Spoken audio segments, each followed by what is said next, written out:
Euzu billahi mineşşeytanirracim. Bismillahirrahmanirrahim. Elhamdülillahi rabbil alamin. Esselatu vesselamu ala Resulina Muhammedin ve ala alihi ve sahbihi ecmaîn. Bugün aylardan Nisan, günlerden Muhammed.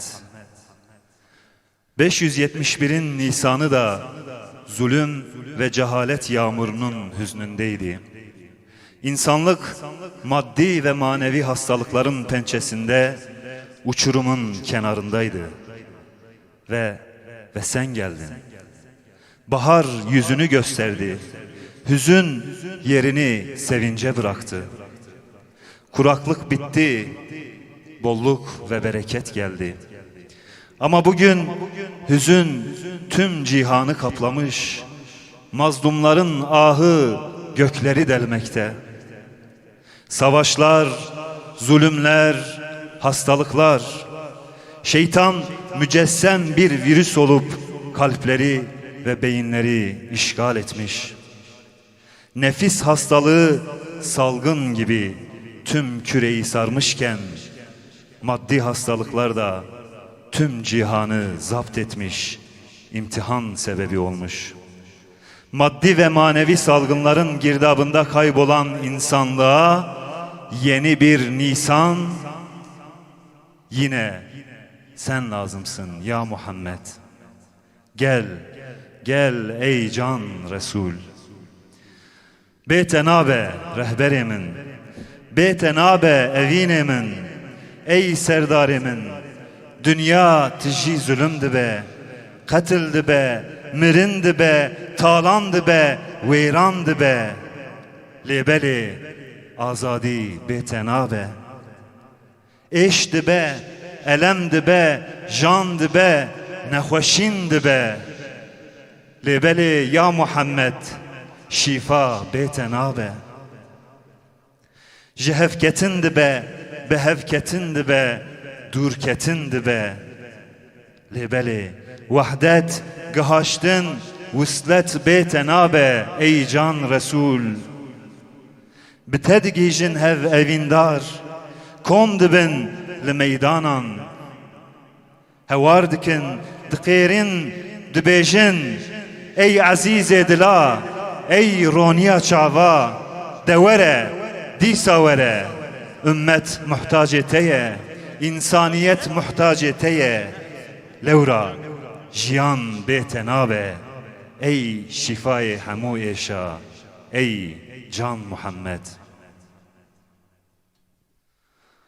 Evet, şu anda ekranları başında bizleri izleyen aziz peygamber sevdalıları. Biliyorsunuz Peygamber Sevdalıları Vakfı geleneksel olarak her yıl Nisan ayında Mevlid etkinlikleri düzenliyor. Hazreti Peygamber'i anlama ve sünnetini yaşama adı altında Mevlid etkinlikleri düzenliyor. Bu yılda örnek aile rehberi Hazreti Muhammed sallallahu aleyhi ve sellem temasıyla biraz da buruk bir şekilde bu etkinlikleri düzenlemeye çalışıyoruz. Malum olduğu üzere tüm dünyada ve ülkemizde yaşanan Covid-19 salgını bir araya gelmemizi engelledi. Ama bizler peygamber sevdalıları olarak hem bir araya gelmemiz noktasındaki engelleri bir nebze de olsa kaldırmak ve hem de Efendimiz Aleyhisselatü Vesselam'ı hep beraber anlamak, hep beraber yad etmek için medya mevlid buluşmaları tertipledik. Umarız ki Rabbimiz kendi katında bu etkinlikleri kabul buyursun ve bu vesileyle bu salgın, bu hastalık musibetini bir an önce def etsin.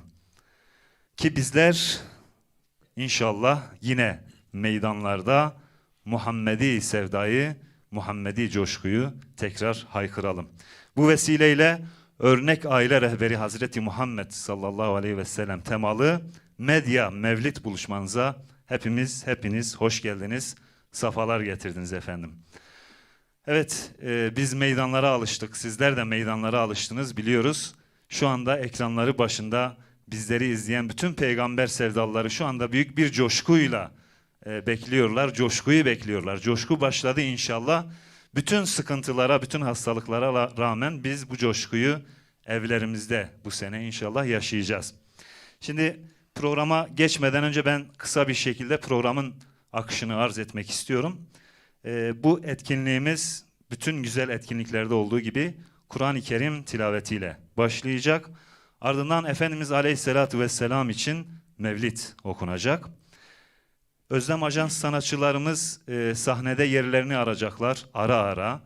Bir defada değil, bölümler halinde inşallah yerlerini alacaklar ve Efendimiz Aleyhisselatü Vesselam için bestelenmiş güzel eserleri seslendirecekler. Aynı zamanda örnek aile rehberi konulu konuşmalarını yapmaları üzerine, Kürtçe ve Türkçe konuşma yapmaları üzerine hocalarımız yerlerini alacaklar. Son olarak yine güzel bir dua ile programımızı nihayete erdireceğiz. Şimdi biz Kur'an-ı Kerim'e geçmeden önce birkaç hatırlatma da yapmak istiyoruz. Özellikle bir hashtag çalışmamız var biliyorsunuz. Bu Mevlid etkinliği, medya Mevlid buluşmaları üzerine bir hashtag çalışmamız var. Şu anda yani saat 21 itibariyle bu hashtag çalışması başladı ve ismi de Alemlere Rahmet Hazreti Muhammed. Alemlere Rahmet Hazreti Muhammed adıyla bir hashtag çalışmamız var. Özellikle sosyal medyayı kullanan bütün peygamber sevdalılarına buradan sesleniyoruz. Bu hashtag çalışmamıza siz de hemen katkı sunun. En azından Muhammedi sevdayı bu alanda da ne kadar güçlü olduğunu herkese, bütün dünyaya gösterelim. Bir diğer duyurumuz da bir WhatsApp çalışmamız var. Evet, bu sene meydanlarda değiliz ama evlerde o coşkuyu yaşayacağız dedik.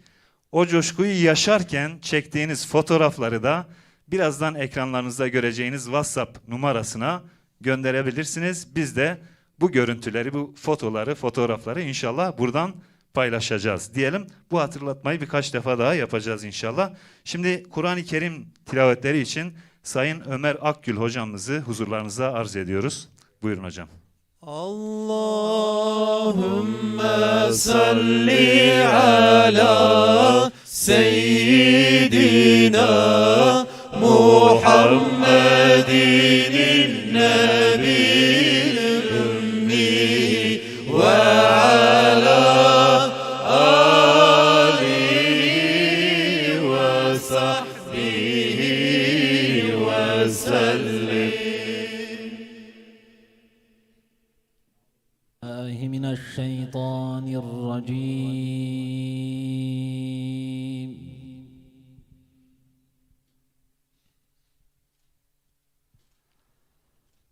بسم الله الرحمن الرحيم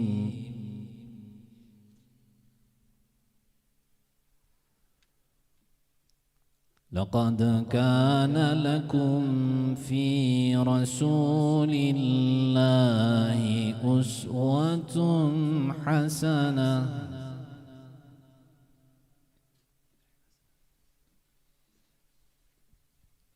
لقد كان لكم في رسول الله أسوة حسنة لمن كان يرجو الله واليوم الآخر وذكر الله كثيرا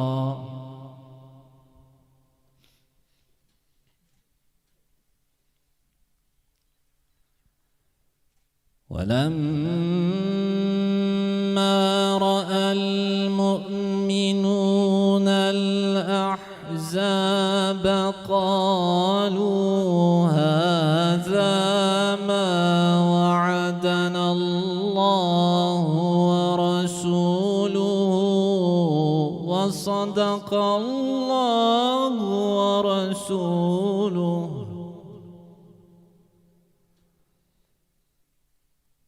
وما زادهم إلا إيمانا وتسليما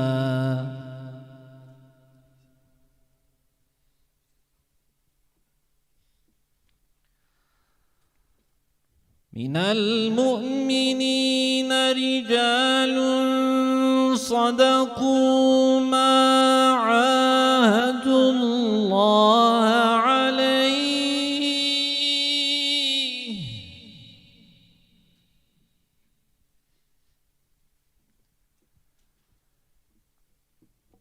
فمنهم من قضى نحبه ومنهم من ينتظر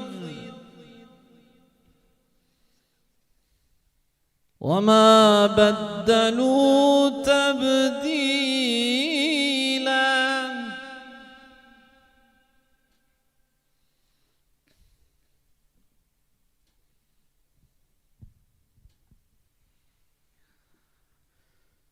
بسم الله الرحمن الرحيم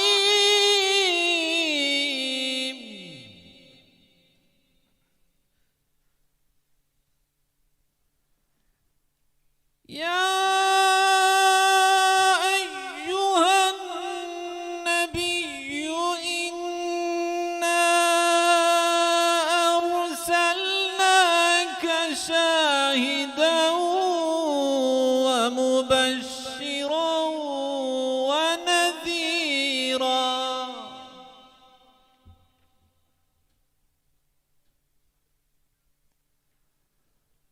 وداعيا إلى الله بإذنه وسراجا منيرا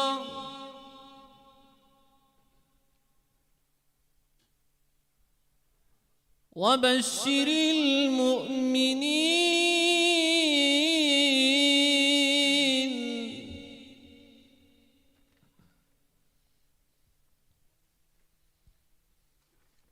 وبشر المؤمنين بأن لهم من الله فضلا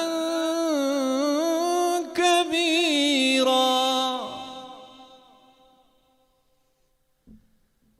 ولا تطع الكافرين والمنافقين ودع أذاهم وتوكل على الله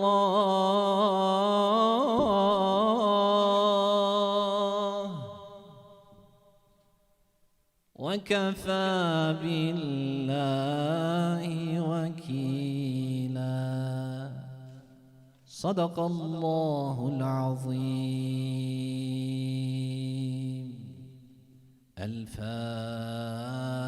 الفاتحة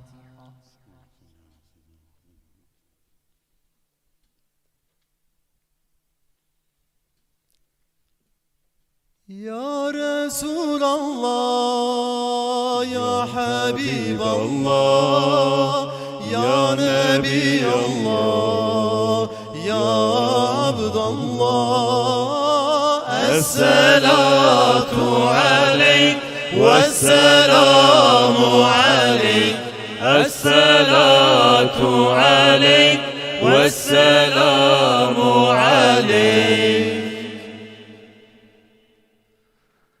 Evet, Kur'an-ı Kerim tilavetlerinden ötürü Sayın Ömer Akgül hocamıza çok teşekkür ediyoruz. Rabbim kendilerinden razı olsun. Ey mizginamın, ey yaremin, girani dibe, xezani dibe, dil dişke, tijje kulü dert dibe, göhker, zaman lal dibe, yar diçe, bira diçe, kalp birindar dibe, beguman tevi her giraniye jiyan dibe, be de dibe, be bav dibe, lebeli be tenabe ya Muhammed. Devran kalbe insan hişyar dibe, liber zulmeti şurkşandın dibe, merhas radibin piya zulmet veran dibe, agit serhildidin خورت قیام دکن لهو دجوین مسلمان لهو دجوه امت مظلوم عید دکن زاروک ناگرین لکولان حق لجیت adalet dibe. Lebeli be rehberi hak u adalet nabe. Vere serdar min, vere hayal min, vere xewna şev min, vere pênc wext dua min, vere lewra bête nabe. Belê vêga ji bo mewlûda nebî em mewlûdxanan davetê pêşberî we dikin. Kerem kin. يا رسولنا يا حبيبنا يا نبينا يا مولانا الصلاة عليك والسلام عليك الصلاة عليك والسلام عليك يا سيدنا يا شفيعنا يا طبيبنا يا مولانا الصلاة عليك والسلام عليك الصلاة عليك والسلام عليك. أعوذ بالله من الشيطان الرجيم.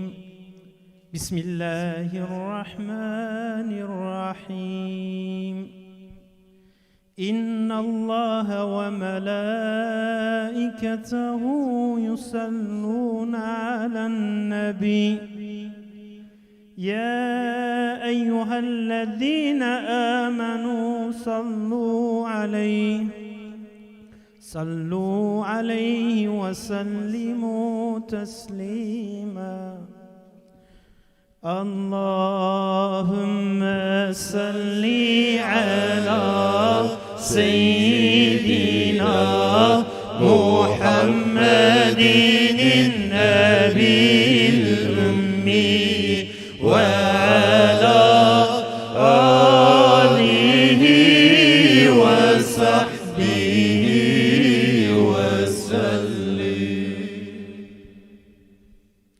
بجمر حمد و ثنای قلب و جان امددن بوی خالق کون و مکان وی به انسان دای زانین با کرم خوندن و هم حکمت و علم و قلم اول و هم آخر رب عظیم هم علیم و هم کریم و هم رحیم مالک افلاک و اسمان بحر و بر رازق جمله هین رحد بر ام تمام آنین وجود بقدرت جن و انسان وی به اسم رحمت نعمتا خوش ام کرن که مسلمان هم محمد سرسر مکر شوان بوی هدایت دام قرآن کریم رهبر چون صراط المستقیم ای خدای به شریک و به مکان تو به ایمان نهیلی تو زمان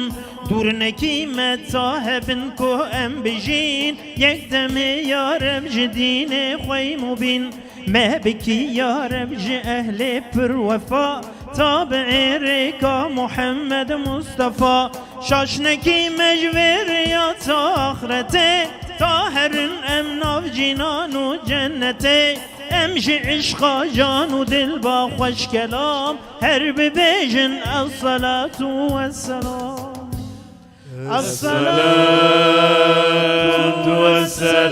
والسلام عليك يا رسول الله الصلاة والسلام عليك يا حبيب الله الصلاة والسلام عليك يا نبي الله.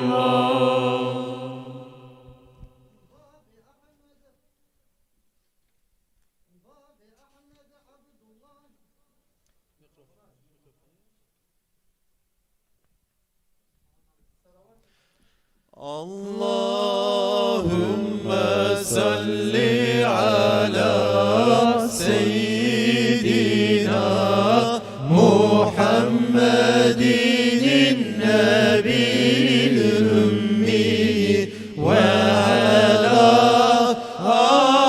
آله وصحبه وسلم. باب أحمد عبد الله نوجوان لايقنا بمحمد بربشان رندو لو هاتي قلق بو بحساب بندا بعاري وكاري خراب وصف عيبه لو لدوراوي نبو لو كنورا أحمد باك بيربو پر شیرین بو برد لباب خو او سد دفدا بود بر جان ویلو بیر بو عبد المطلب لوی دزان هنکر خوی زوج عبد الله جان وست کجرا بین جن کی پر دلال هم جمالک پر عسیلونان حلال ناو تمام قیز رند مکیاج مناسب دی که جواب مالیا آمین پاک و تمیز بو بقدر هم اصیل و نازنین و معتبر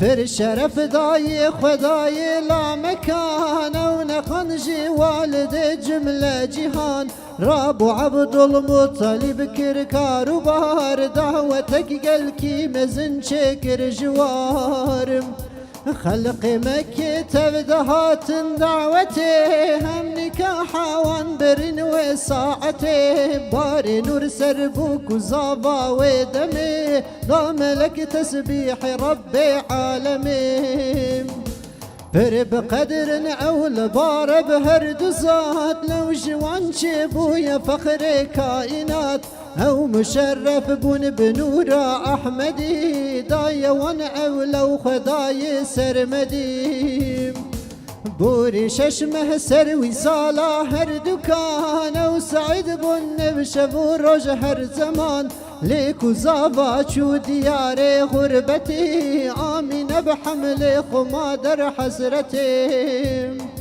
چوکی هات کاروان شام داهره بوی ببینی حوجین مال دایره لنبو قسمت وری او بر بمال لو نخوشکت مال مدینه بمجال خلق كاروان شو بركت دل بجان مال عبد الله حد نبع شاقران وقت كاروان هات مالي او نهات وين مادي بابو ديار ولاد چنگی بازرگان کاروان دا خبر کت یا حزن خاندان لو بقدر لو زحارز چوی یسری بجمال لی بگریا او تنیحت بهوال همج عشقا جان و دل با خوش کلام سر محمد الصلاة والسلام الصلاة والسلام عليك يا رسول الله الصلاة والسلام عليك يا حبيب الله الصلاة والسلام عليك يا نبي الله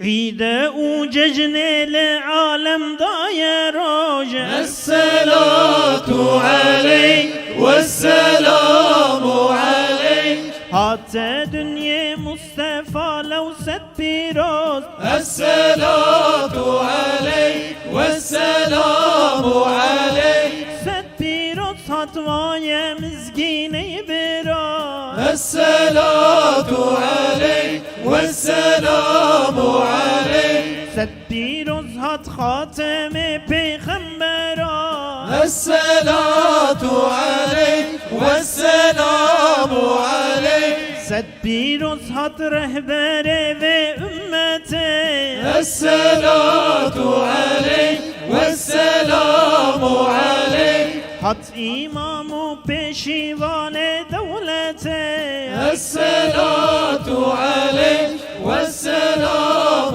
عليك ستبيروز هات آفي طباهر هيام الصلاة عليك والسلام عليك مرحبا أي مزهر وحي كلام الصلاة عليك والسلام عليك ستبيروز هات سرور مال سلام الصلاة عليك والسلام عليك ستبيروز حق ضام أبشير خلاص الصلاة عليك والسلام عليك سر خير بأبو هارو أبنورو الصلاة عليك والسلام عليك ستبيروزو ستبيروزو ستبيروز الصلاة عليك والسلام عليك أمجي عشقا جانو دل با خوش كلام الصلاة عليك والسلام عليك حربي بيجن الصلاة والسلام الصلاة عليك والسلام عليك الفاتحة مع الصلوات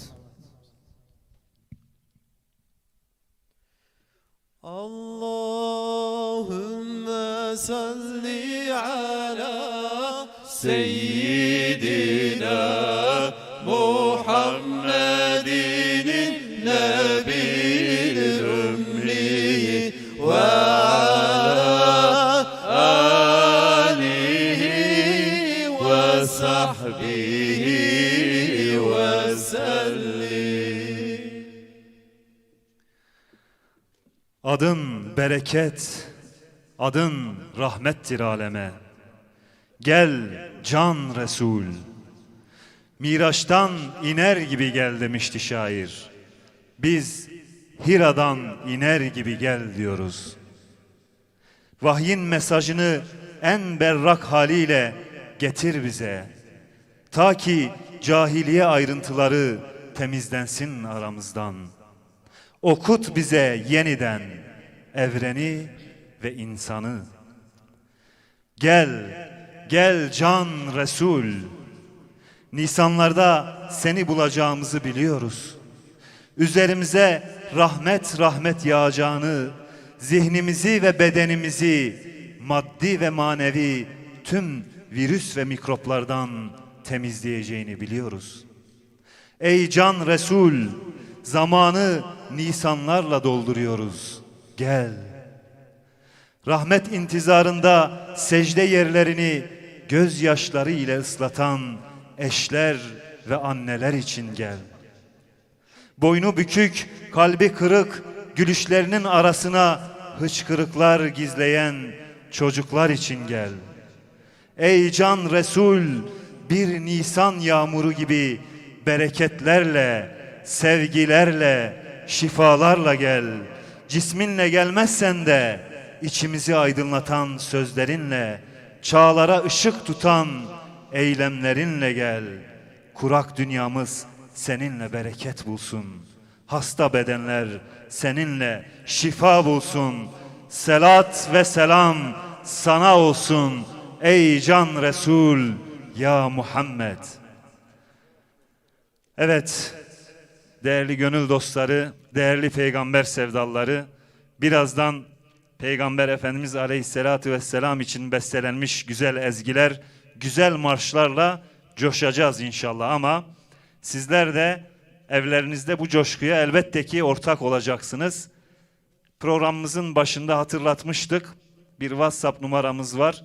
Evdeki coşkunun fotoğrafını çekip o WhatsApp numarasına gönderirseniz inşallah bizler de ekranlarınızın bir kısmında onları paylaşmaya çalışacağız ve yine hatırlatalım. Hashtag çalışmamız var. Alemlere rahmet Hazreti Muhammed. Bütün sosyal medya kullanıcılarını da bu hashtag'e destek vermeye çağırıyoruz, davet ediyoruz. Muhammedi coşkuyu, Muhammedi sevdayı sosyal medyada da ilk sıraya taşıyacağız İnşallah diyelim ve şimdi de sözü sanatçı abilerimize bırakacağız. Güzel marşlar ve ezgiler dinleyeceğiz. Buyurun.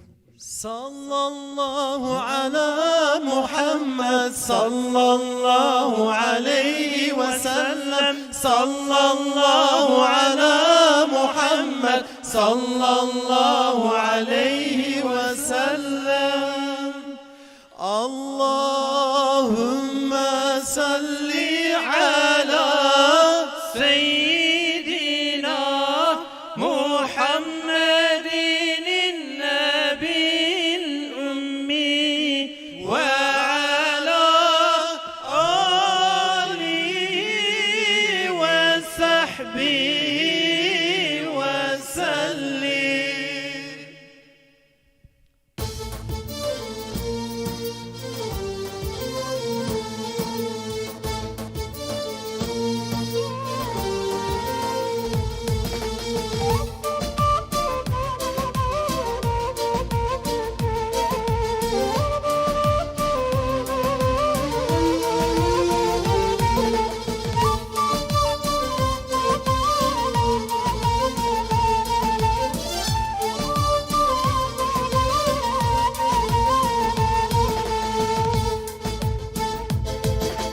محمد بشك رسول إلهي أكرمي محمد تجاولي يا وانبياء خاتمي محمد نور شاهيات لي ما يبغمي محمد أهل بيتات يشغل يرقمي صلى عليك الله والآل وسلم بداية بدي وغزر ومهمي صلى عليك الله والآل وسلم بداية بدي وغزر ومهمي وغزر ومهمي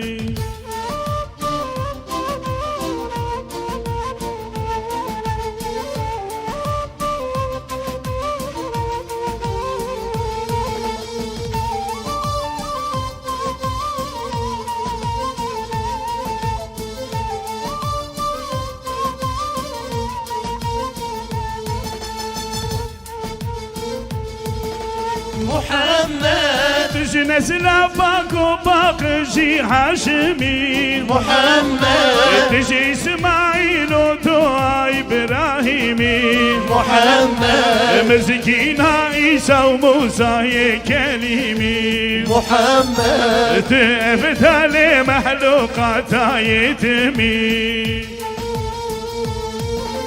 صلى عليك الله والآل وسلم بداية بدي باب زر ومهمي صلى عليك الله والآل وسلم بداية بدي باب زر ومهمي باب زر ومهمي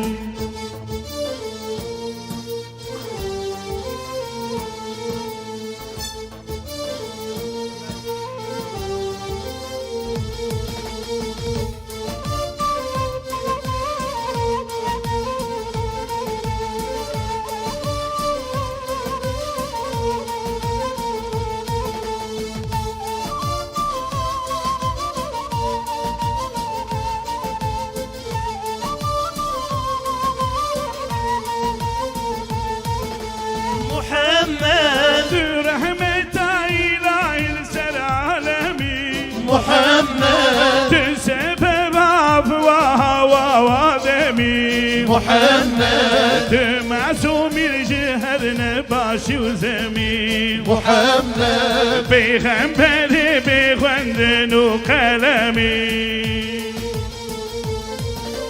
صلى عليك الله والآل وسلم بداية بدي باب زر ومهمي صلى عليك الله والآل وسلم بداية بدي باب زر ومهمي باب زر ومهمي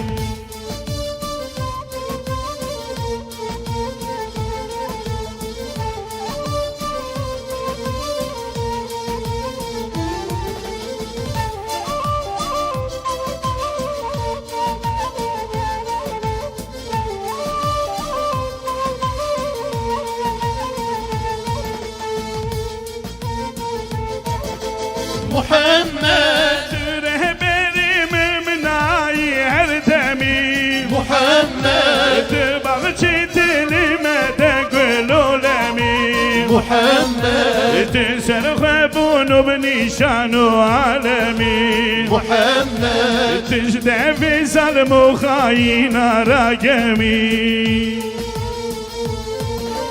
Sallallahu aleyke Allahu vel hali ve sellemi Fedai tebediyo Vafuzar ve mehemi Sallallahu aleyke Allahu vel hali ve sellemi Fedai tebediyo Vafuzar ve mehemi Vafuzar ve mehemi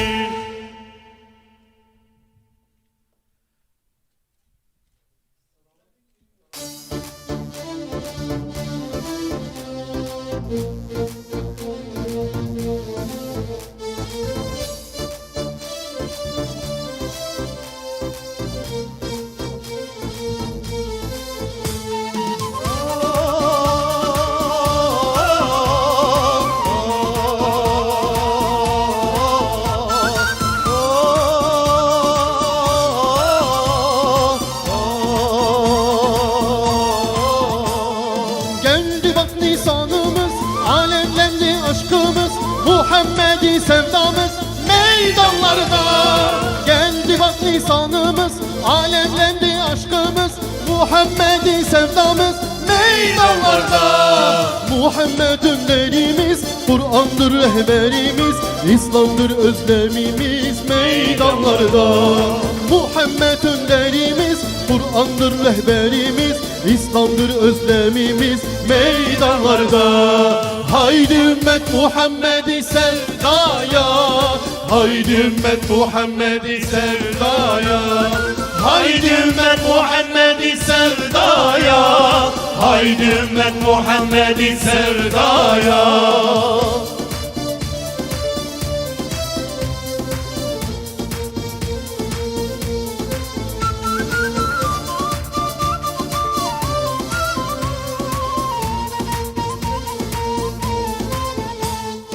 Bayramdır bize Nisan, şenleniyor dört bir yan, Serhat, Ahmet ve Botan meydanlarda.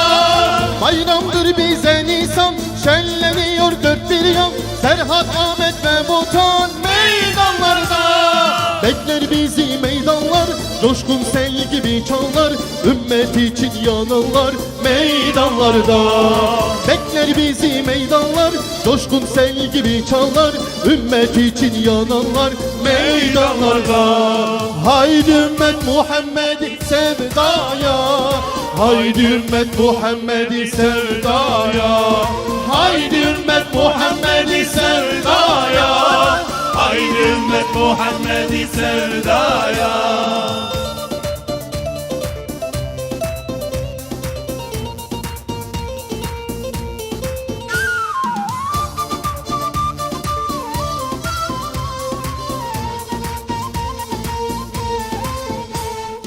Yaşlısıyla genciyle, kadını erkeğiyle, ümmet tüm yüreğiyle meydanlarda. Yaşlısıyla genciyle, kadını erkeğiyle, ümmet tüm yüreğiyle meydanlarda. Onlarda bandajlar, yükseliyor bayraklar, tekbirler, salavatlar meydanlarda. Alınlarda bandajlar, yükseliyor bayraklar, tekbirler, salavatlar meydanlarda. Haydi ümmet Muhammed'i sevdaya, haydi ümmet Muhammed'i sevdaya, haydi ümmet Muhammed'i sevdaya, haydi ümmet Muhammed'i sevdaya. Allahümme salli ala seyyidina Muhammedin nebiyil ümmi ve ala alihi ve sahbihi ve sellim. Ağyardan yüz çevir, yare bağlan. Çoktan bire gel, yekpare bağlan. Andelip olup gülzare bağlan. Ahmet, Muhammed, muhtare bağlan. Bir gülü sevdim aşıklar ülkesinde. Yangınlarımın, tufanlarımın ötesinde. Kimse reva görmese de, kimse ikbal etmese de bir gülü sevdim. Hiçliğimi her şey yapan bir gül ki sevmek benim adımda var. Evet değerli kardeşlerim, sanatçı abilerimize çok teşekkür ediyoruz. Yüreklerine sağlık. Biliyorsunuz Peygamber Sevdalıları Vakfı her yıl Nisan ayında Mevlid etkinliklerinde bir de mesaj yayınlıyorlar. Ve bizler de bu mesajı alıp evimize götürüyoruz, ailemize, akrabalarımıza götürüp uygulamaya çalışıyoruz. Bu sene de bir mesajları olacak. Şimdi biz Peygamber Sevdalıları Vakfı Genel Başkan Yardımcısı Sayın Yahya Oğraş hocamızı bu mesajı okumaları için huzurlarınıza arz ediyoruz. Buyurun. Allahümme salli aleyk, Allahümme salli aleyk, Allahümme salli aleyk, Allahümme salli aleyk, Allahümme salli aleyk, Allahümme salli aleyk, Allahümme salli aleyk, Allahümme salli aleyk. Resulallah, Habiballah, Nebiyallah, Şefiallah, Resulallah, Habiballah, Nebiyallah, Şefiallah. Allahümme salli aleyk, Allahümme salli aleyk, Allahümme salli aleyk, Allahümme salli aleyk, Allahümme salli aleyk, Allahümme salli aleyk, Allahümme salli aleyk, Allahümme salli aleyk.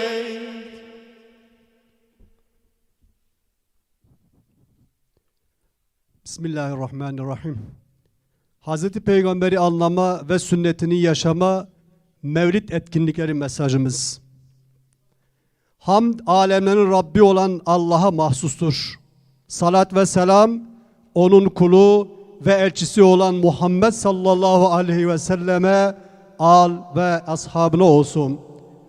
Değerli peygamber aşıkları, her yıl büyük bir coşkuyla karşıladığımız Mevlid ayına bu yıl bütün dünyayı etkileyen ve alınan tüm tedbirlere rağmen bir türlü yayılmasının önüne geçiremeyen küresel salgın nedeniyle buruk giriyoruz. 2020 yılının örnek aile rehberi Hz. Muhammed Mustafa sallallahu aleyhi ve sellem temasıyla gerçekleştirmeyi planladığımız bütün kitlesel mevlid etkinliklerinin iptaline karar vermek zorunda kaldık. Bu iptal nedeniyle peygamber sevdalıları olarak her yıl Nisan'da gerçekleştirdiğimiz kitlesel etkinliklerimizde halkımızla paylaştığımız mesajımızı bu yıl yazılı olarak paylaşıyoruz.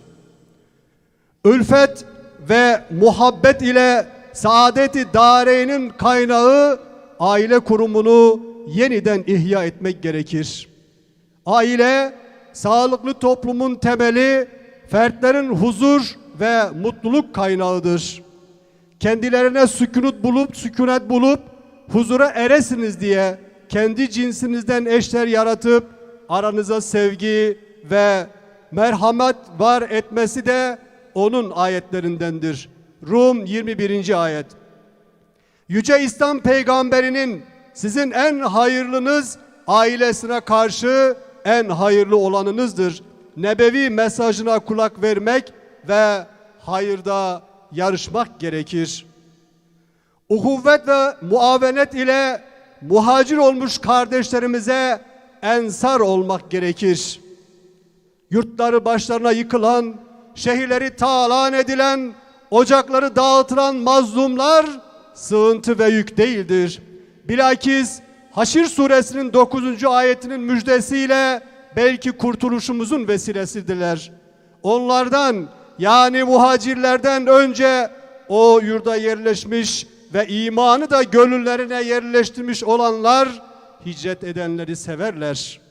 Onlara verilenlerden dolayı içlerinde bir rahatsızlık duymazlar. Kendileri son derece ihtiyaç içinde bulunsalar bile kendilerine tercih ederler.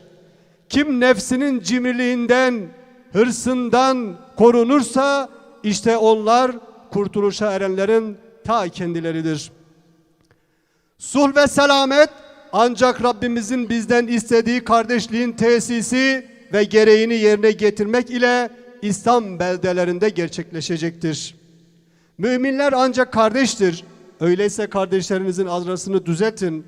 Allah'a karşı gelmekten sakının ki size merhamet edilsin.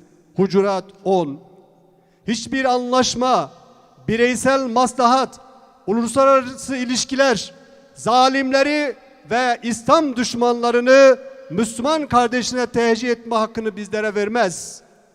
Tüm dünyanın güvenli bir barış yurdu olması ancak İslam'ın başta İslam ülkeleri olmak üzere dünyaya hakim olmasıyla mümkündür.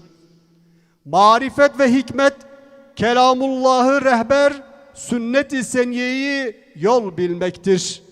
Kur'an ne yapmamızı gerektiğini, hadislerde nasıl yapacağımızı gösterir. De ki, eğer Allah'ı seviyorsanız bana uyun.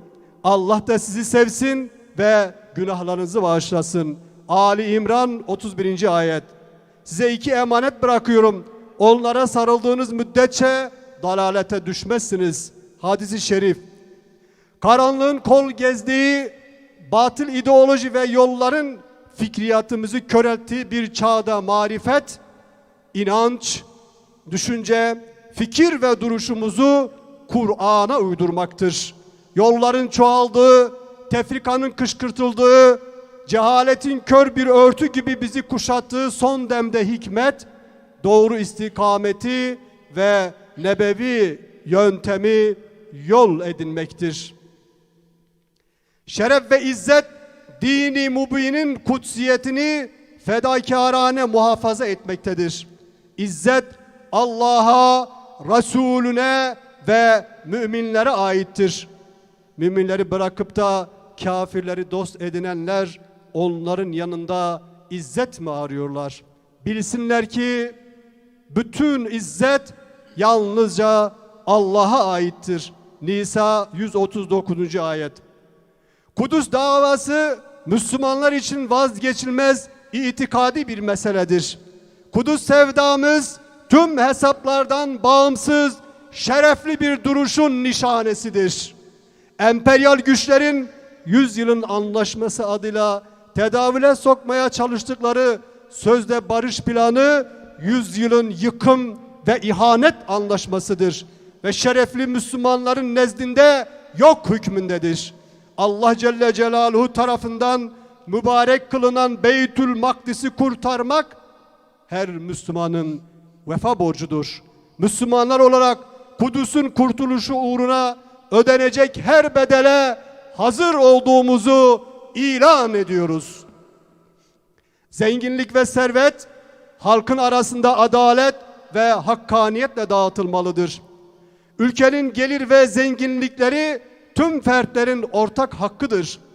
Elit zümrelerin zenginliklerini artırdıkları, öte taraftan mazlumun kuru ekmeğe muhtaç bırakıldığı toplumların sulh içinde birlikteliklerini devam ettirmesi mümkün değildir.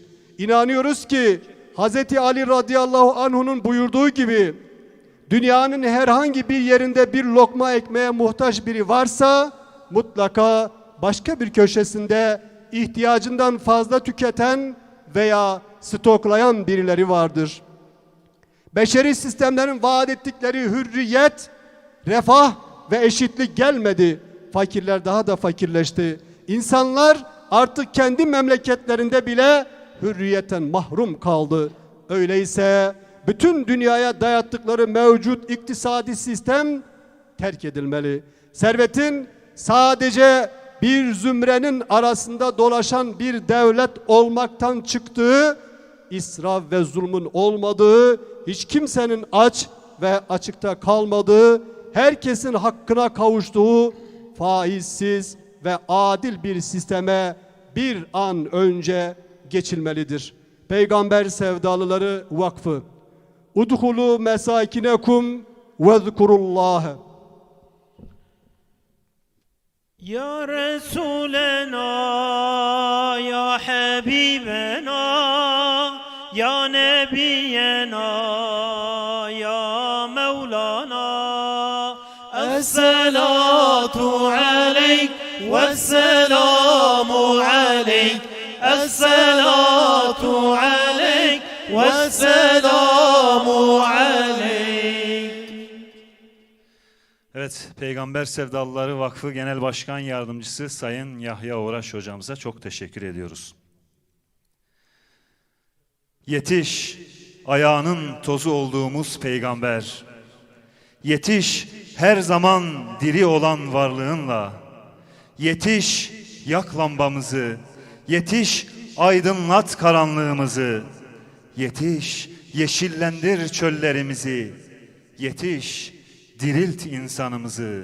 Seni sevenin ismiyle yetiş bize. Yetiştir bize günahlarımızı kül edecek ateş harmanını. Verim yağmuru insin ülkemize. Mekke'ye, Medine'ye, Şam'a, Kudüs'e, Bağdat'a, İstanbul'a, Semerkand'a, Taşkent'e, Diyar-ı Bekir'e. Yetiş peygamber imdadı, yetiş, yetiş, Allah'ın izniyle yetiş. Değerli peygamber sevdalıları, biliyoruz şu anda coşku had safhada. Sizler de bu coşkuyu dışa vurmak istiyorsunuz. Bundan eminiz. Dediğimiz gibi evde yaşanan o coşkuyu da WhatsApp numaramıza gönderebilirsiniz. İnşallah birazdan ekranda yayınlanacak. Ben coşkuya fazla ara vermeyeyim. Yine sanatçı abilerimizi sahneye davet edelim. Muhammedi marşlarla hep beraber bizler burada, sizler ekranlarınız başında coşalım inşallah. Buyurun. Allahümme salli ala seyyidina Muhammedin nebil ümmi ve ala alihi ve sahbihi ve sellim. Allahümme salli ala seyyidina Muhammedin nebil ümmi ve ala alihi ve sahbihi ve sellim.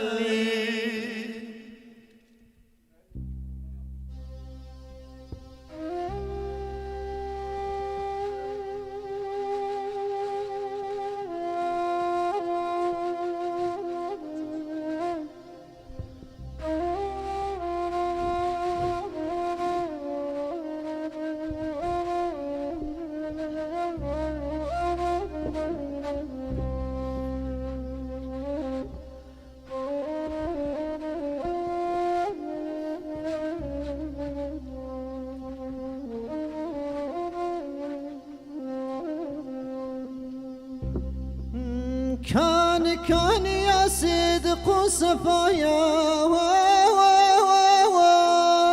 كان محمد مصطفى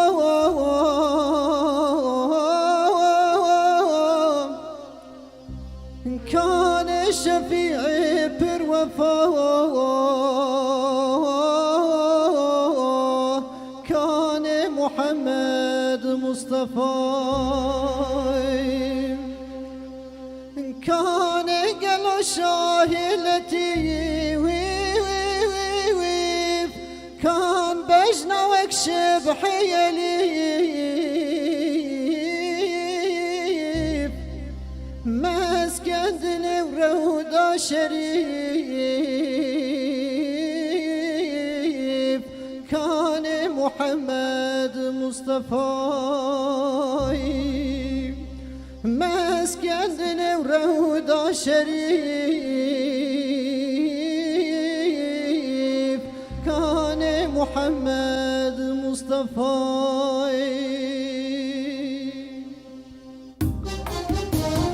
Kane gelo Şah-ı Kiram Kan sahibi Beytül Haram Cebrail ledkir selam Kane Muhammed Mustafa Kane Muhammed Mustafa Kane gelo Şah-ı Arab Kan hakimi veslu neseb Vay mucizatı bir acep Kane Muhammed Mustafa Kane Muhammed Mustafa Vay mucizatı bir acep Kane Muhammed Mustafa Kane Muhammed Mustafa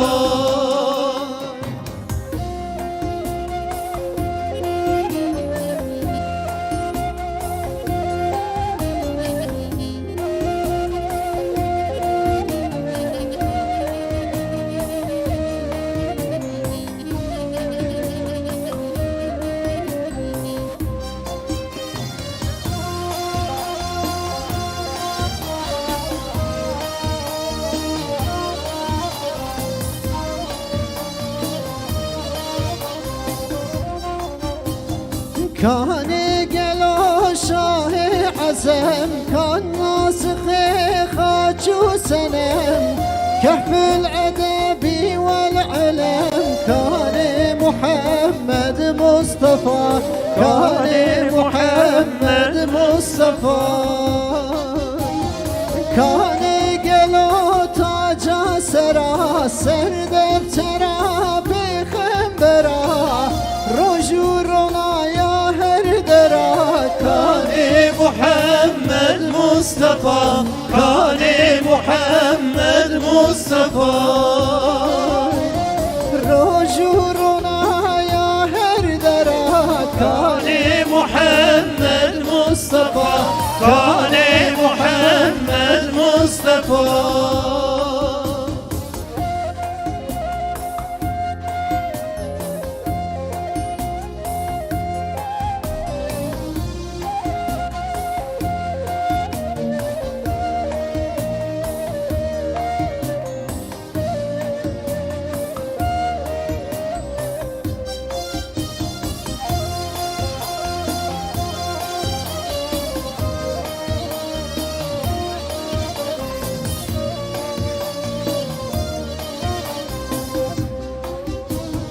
پشتی کو دنیا بوان نما عیبه کو امسر خون غما نجون ریاوان هر دما کان محمد مصطفى کان محمد مصطفى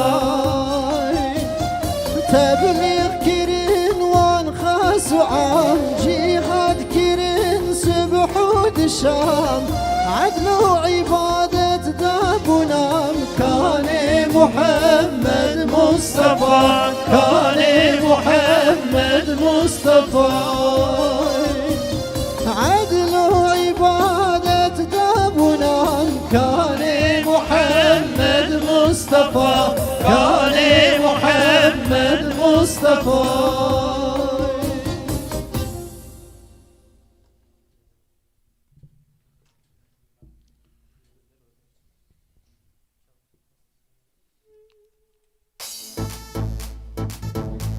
Evet, ekranların başındaki değerli peygamber aşıkları, bu eserde bayraklarımızı sallıyoruz. Hep beraber gür bir eda ile Muhammedi coşkuyu sürdürüyoruz inşallah.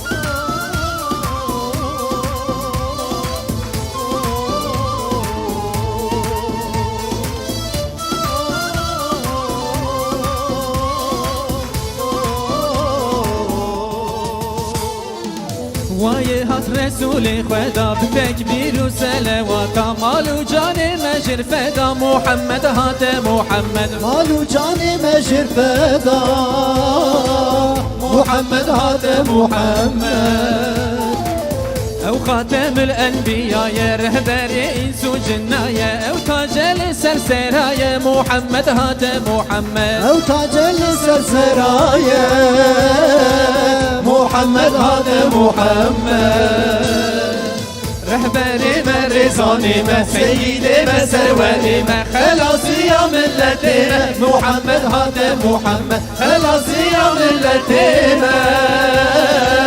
محمد هذا محمد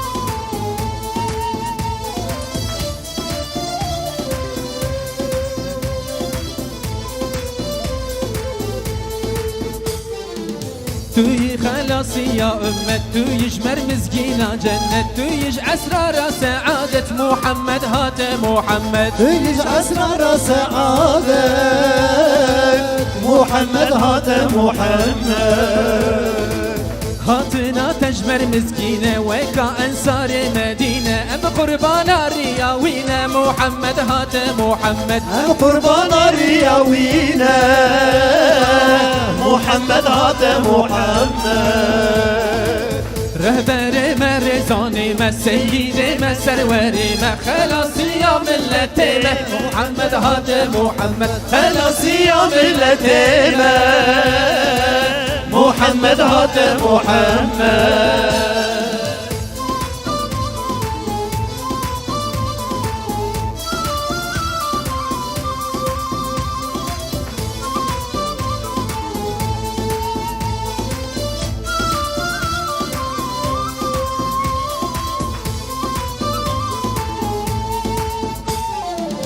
نافيته بما برخوشة قلبي ما بتاد القشة بيت دنيا طاري ورشة محمد هات محمد بيت الدنيا طاري ورشة محمد هذا محمد تهاتي دمهاني صن بيت شرفتي تبو إنسان تسكت يا قلبي ظالمة محمد هات محمد تسكت يا قلبي ظالمة محمد هذا محمد رهبري مرزاني ما سيدي ما سروري ما خلاصي يا ملتي ما محمد هات محمد خلاصي يا ملتي محمد هذا محمد اللهم صل على سيدنا محمد النبي الأمي وعلى آله وصحبه وسلم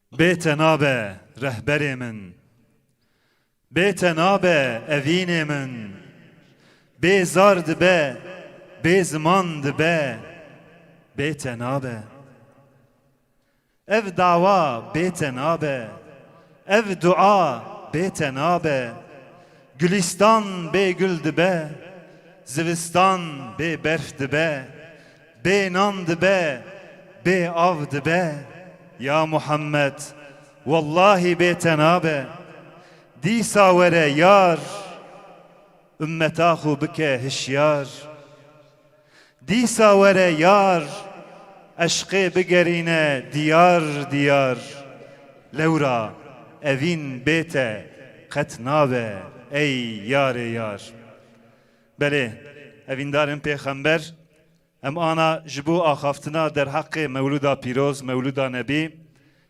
مالا رجایی گلر دعوتی پیشبری ودکن کرم کن سیدا يا محمد يا محمد بحق سلام لسر تبي يا محمد يا محمد الجان بقربانات بي يا محمد يا محمد بحد سلام لسر تبي يا محمد يا محمد الجان بقربانات بي الجان بقربانات بي. أعوذ بالله من الشيطان الرجيم. بسم الله الرحمن الرحيم. الحمد لله رب العالمين والصلاة والسلام على رسولنا محمد وعلى آله وصحبه أجمعين. قال لي خشكو بدا إيشف در حق مولودا پیغمبر علیه الصلاة والسلام ده أمل پیش بری ونه. پیغمبر علیه الصلاة والسلام ده تمام حياة خود جمر الرهبر و ریزانه. هلا وقتی که مسئله به مالبات پیغمبر علیه الصلاة والسلام، پیغمبر علیه الصلاة والسلام دوی مسئله ده بهتر جمره نمونه و مثال ده حیاتاوی دهنه. لورا اوه که جپیرک خورا بخیرتر، جقیز خورا بخیرتر، جتورن خورا بخیرتر پیغمبر علیه الصلاة والسلام. ده عصرا که قدر و قیمت جپیرک را جقیزا تنبو پیغمبر علیه الصلاة والسلام وقتی که قیزاوی حضرت فاطمه رضی الله تعالی عنها دکت هندر، پیغمبر علیه الصلاة والسلام لسر نگاه و دگرت هندر به دست و دگرت و دعانی لسر میندر خود دارونشتاندن. قیزاوی جی عینی تشتی پیدا کرد وقتی که پیغمبر علیه الصلاة والسلام دهات مالاوی ویجی لسر نگاه پیغمبر علیه الصلاة والسلام دگرت هندر به دست باوی خود گرد و دعانی لسر میندر خود دارونشتاندن. پیغمبر علیه الصلاة والسلام در حق مالبات ده جمره گلک مثال هشتن لدوخو. لورا وقتی که جدیام حضرت عایشه رضی الله عنها ته پرسین گلو پیغمبر علیه الصلاة والسلام دناو مال ده حیات کی چاوا دمشاند 24 ساعت پیغمبر علیه الصلاة والسلام به چه شکلی درباست بو؟ دیام حضرت عایشه دبیجه دبی کان فی مهنت اهله. پیغمبر علیه الصلاة والسلام ده خدمت اهل خود ابو پیغمبر علیه الصلاة والسلام. پیغمبر دمال ده چه دکر؟ پیغمبر سول خود درو پیغمبر علیه الصلاة والسلام جل خوبی به دست خود درود. اگر دناو ماله ده خبات و خدمت کی اوه ور کرن جه پیرک خورد بو آلی کار دوی عصرا که پیرک وک متاع کی دهات فروتن و دهات کرین. بله ایرو جی احتیاجی همه به پیغمبر علیه الصلاة والسلام هیه. چاوا ده 1400 سال بره مشرک مکه وقتی که قیمت نددن مالباته دناو لپیوان ده قیز ده کورتالا ده دهاتن و شارتن. دوی وقتی ده پیغمبر علیه الصلاة والسلام جبو قدر و قیمت پیرک بی انسانیت بدزانین راد بو لسر نگاه قیزا خود گرت هندر و دانی لسر میندر خود دارونشتاندن. ایرو اوان انسانه که بناوه حق و مافه پیرک درد کون میدانا دخوازن پیرک به تعذیبون جه شخصیت آوه بخه یا جی دخوازن مالباتا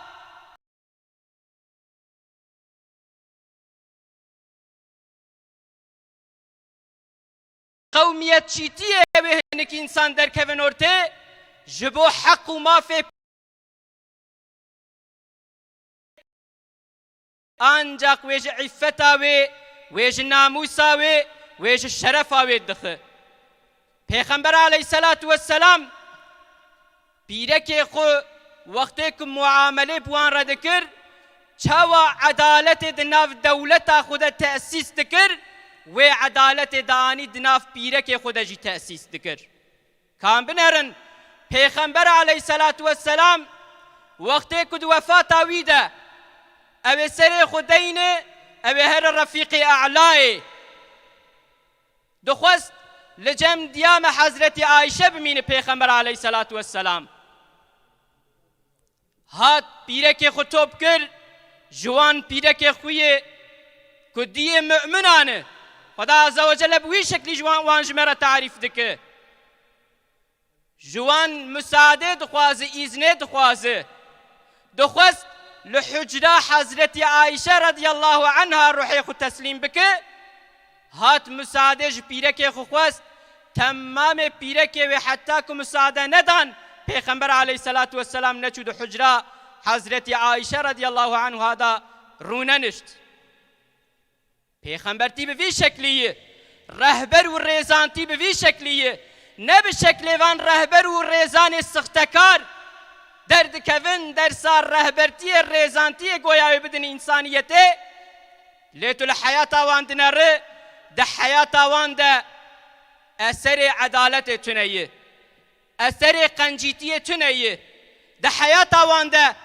انجاق و انجاق وان انسان کو فکر و رامان بشری دناف دولت خدا آباد کن دخوازن دناف قوم انسان مؤمن ده بین فکر و رامان رزیل دناف انسان ده آوا بکن اوان رهبر و ریزانا تشکی کو بدن امتا اسلام تنیه وقتی کو بحثا حق و مافی انسان دکن قیز مؤمن دناف لپی خدا آنجاق دکن لیستک بناموس و عفت آوان دلیزن جبوه مالباتا کو خدا عز و جل قدر و قیمت و گرتیه خواستی جن و مر بسنتا پیغمبر علیه الصلاة والسلام حیات کی لسر روی عرده بمشینه اوان انسان کو خودین ناس وان انسان کو شیطان شخورا کرن دوستو برا لپی شوپا وان انسانا چونن انجاق جه انسانیت را رزیلی بینن فحشیات بینن وان دولت که قانون بشری دناف خود تأسیس دکن بوان قانون بشری دخوازن مالبات جهفدو پرچه پرچه بکن اوه ورن لهفدو بجون لأوروپایا لدرو دورا اوه بهفدو را عهد و پیمانا چکن وان عهد و پیمان وانجی لسر تخریب کرنا مالبات یه پیغمبر علیه الصلاة والسلام تشویق زواج دکر اوان انسان تشویق تخریب مالبات دکر بوی شکلی اوان انسان درد کون قارشیمه اوجمرد بیجن امی جوار حضور جوار خوشیه جوار عدالت بینن عدالت ده حیات پیغمبر علیه الصلاة والسلام دیه ده مالبات پیغمبر علیه الصلاة والسلام دیه ده تکلی نابینا پیغمبر و زوجه پیغمبر علیه الصلاة والسلام دیه اگر وندخوازن حضور ببینن وندخوازن حقی ناز بکن وندخوازن وک هویاد نابینا زوجاده پیرکاده وندخوازن ناز بکن ورن لحیاتا پیغمبر علیه الصلاة والسلام بنرن ورن به پیغمبر علیه الصلاة والسلام دناو مالبات ده چاوا قدر و قیمت گدا داهی گرتیه وقتی که حسن و حسین ویتین لدوراوی توب دبندگرن پیغمبر علیه الصلاة والسلام به ذکر خدا عز و جل اوان تورن خو تربیه دکر حضرت حسن جمره دعا قنوت روایت دکه او حسن که هین بچوک بو ده حمیزه پیغمبر علیه الصلاة والسلام ده مزن بو ده بوه بچوکی اخو تجمره دعا قنوت روایت دکه و ام ایرو دلمیج خوی سبیده ام قنوت حضرت حسن ده عالمن اوی حسن که تمالباتا پیغمبر علیه الصلاة والسلام ده مزن بو حسین پیغمبر علیه الصلاة والسلام هبو لبردلوی پر شیرین بو حضرت حسین انجاق وقتی که مسئله ببا عدالتا دنابینا تورنا ده پیغمبر علیه الصلاة والسلام حس کرنا خود دا کهلکه حضرت فاطمه رضی الله عنها جمره قال دکه دبی پیغمبر علیه الصلاة والسلام رونشتی هر دو تورن ویل دوراوی توب بوبون حضرت حسن جه پیغمبر علیه الصلاة والسلام تاسکی آف خواست لپی حضرت حسن حضرت حسین جی وی آوی خواست بلکه حسین پیغمبر لبر دل پیغمبر شیرین تر بو ای بچوک بو او چواد تمام مالبات آده ای بچوک شیرین تره لبر دل پیغمبر علیه الصلاة والسلام جی حسین وی شیرین تر بو حضرت فاطمه رضی الله عنها دبی من مراخ کر کاگلو اوی پیغمبر علیه الصلاة والسلام اولی اوی بده که اوی بده حسن یا اوی بده حسین دبیم لین ری اوی را کرد تقدیمی حضرت حسن کرد گو کرم که حضرت حسن پشتی وی اوی وخوار هینو وگریا دا حضرت حسین جی دبیمش پیغمبر پرسی گلو حکمت وی تشتی چیه لورا تمام حال حرکت پیغمبر علیه الصلاة والسلام حکمت کی تیده بو پیغمبر گو اگر وندخوازن عدالت تأسیس بکن اولی دناو مالباتا خدا عدالت تأسیس بکن حسن اولی خواست مدا حسن لپیوی حضرت حسین خواست لپیوی دا حضرت حسین عدالت بوی شکلی تأسیس کرن اگر ام دخوازن درسا حکمت بگرن گره ام ورن بر پیغمبر علیه الصلاة والسلام رونین لبر سنت سنیاوی رونین ام جوی فهم بکن کاگلو حضور و خوشیه به چه شکلی تکف ناو مالباته نوان فکر و رامان گنی ایکو تفیده ندان انسانیت اوان فکرات تشکی نکاره بدن انسانیت چاوا 1400 سال بره قیز ناو مکه ده وان جله وان عریان دکرن تعزی دکرن بشکل تعزی لناو مکه لدورا کعبه بوانددان عبادت کرن ایروجی اوان انسان کو بحثا خوشیه دکن بحثا مدنیت دکن لسر ناو مدنیت مالبات اسلام جهفدو پرچه دکن او تو تشکی نادن انسانیت شبر وی هاوی ایرو بهتر احتیاجی ما به سنت پیغمبر علیه الصلاة والسلام هیه به سیرت پیغمبر علیه الصلاة والسلام هیه هلا دوان روزه کو هم ناف دنه وان روزه کو هم مال دنه 24 ساعت ما بقیزو لاو مرا در باست بن به بوک مرا در باست به گرم وان روزه وقت فرصت کی ببینن ام بدن بر چوک اخوان اولاد اخوان زاروک خو ام تربیه سنت سنیه پیغمبر علیه الصلاة والسلام بوان بدن فهم کرن لورا پیغمبر علیه الصلاة والسلام وقتی که بحثا تربیت که دبی ادبو اولادکم اولاد خو بسه تشتا دبی تربیه بکن یک جه بسیره پیغمبر علیه الصلاة والسلام به اهل بیت پیغمبر علیه الصلاة والسلام او به تفکر دو قرآن ده خدا جل جلاله دوان روز زور و زحمت تا ما بگرین جوان کسی که جوان روزا استفاده دکن مالا خو اولاد خو قیز خو بیتر دوان روزا دادن برچوگا خو اوان روز خو بتفکر آیت خدا عز و جل بخواندنا حیات پیغمبر علیه الصلاة والسلام او بذکر و طاعت مالا خو هر مال کی خود دخن حکم جامعه خدا عز و جل مبقرين جوان كسانا وآخر دعوانا أن الحمد لله رب العالمين السلام عليكم ورحمة الله وبركاته اللهم صل عليك اللهم صل عليك اللهم صل عليك اللهم صل عليك اللهم صل عليك اللهم صل عليك اللهم صل عليك اللهم صل عليك رسول الله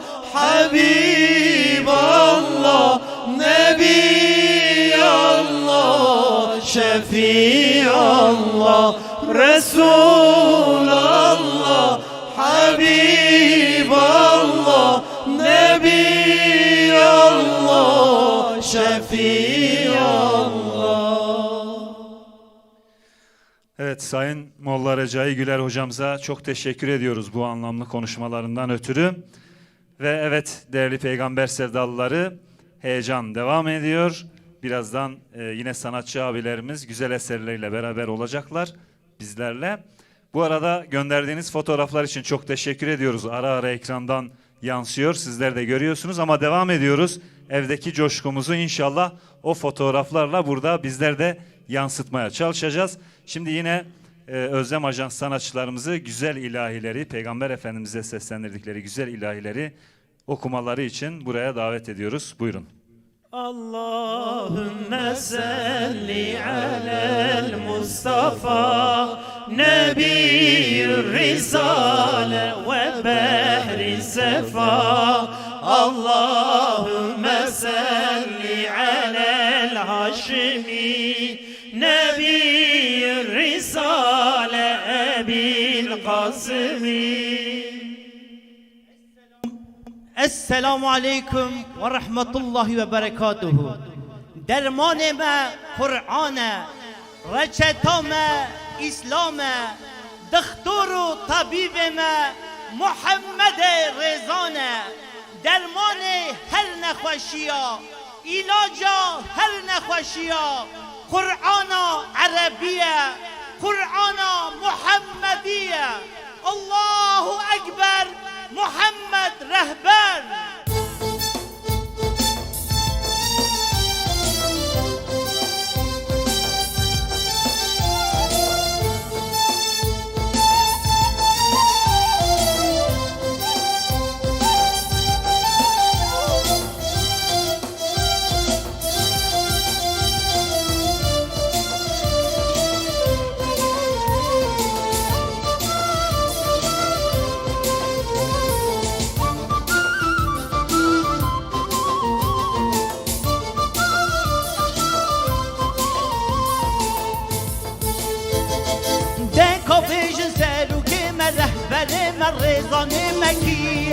محمد محمد محمد محمد دقا بيج الخلاص يوم الرزق يوم آزاد يوم كيه محمد محمد محمد محمد دقا بيج سالوكي من رهبر من ريزان مكيه محمد محمد محمد محمد دقا بيج الخلاص يوم الرزق يوم آزاد يوم كيه محمد محمد محمد محمد محمد محمد روحو جان محمد محمد محمد دلو جان محمد محمد محمد روح جان محمد محمد محمد دلو جان محمد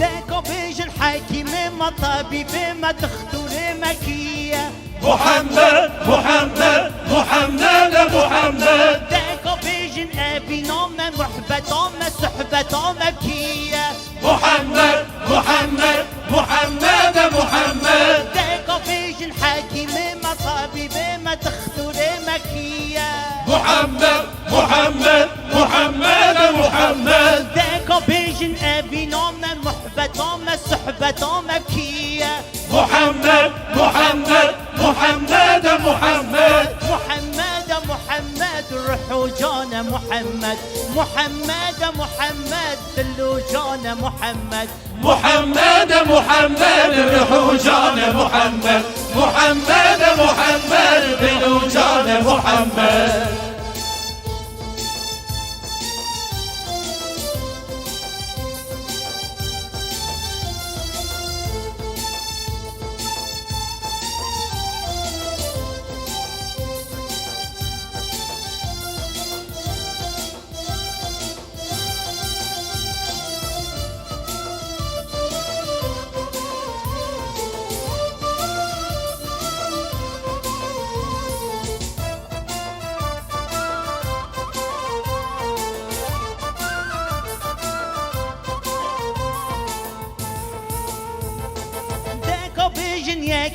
يا براتي يا بأمد كيه محمد محمد محمد محمد دقا بيجن چاره سل يا برزق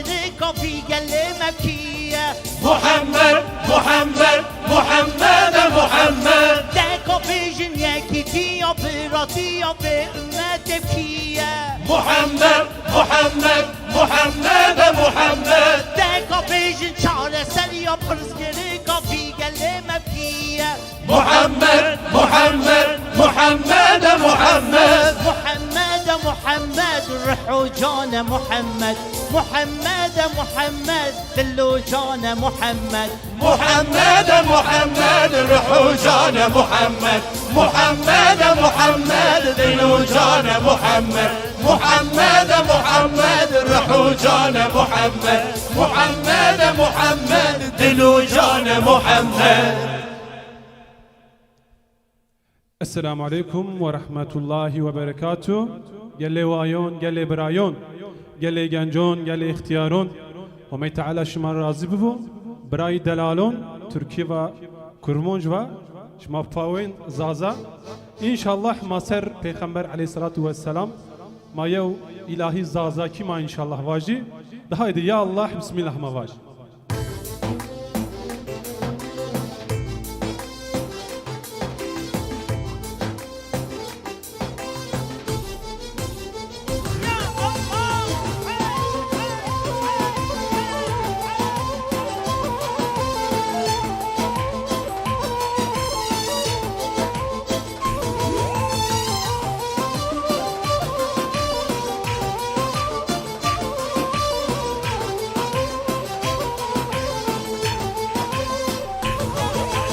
كماري بنو رهبر محمد محمد كماري بنو سرور محمد محمد كم كماري بنو اندر محمد محمد كم كماري بنو سرور محمد حيران محمد محمد ثلاثين ملت محمد محمد جون جيرنا أمت محمد محمد ثلاثين ملت محمد محمد جون جيرنا أمت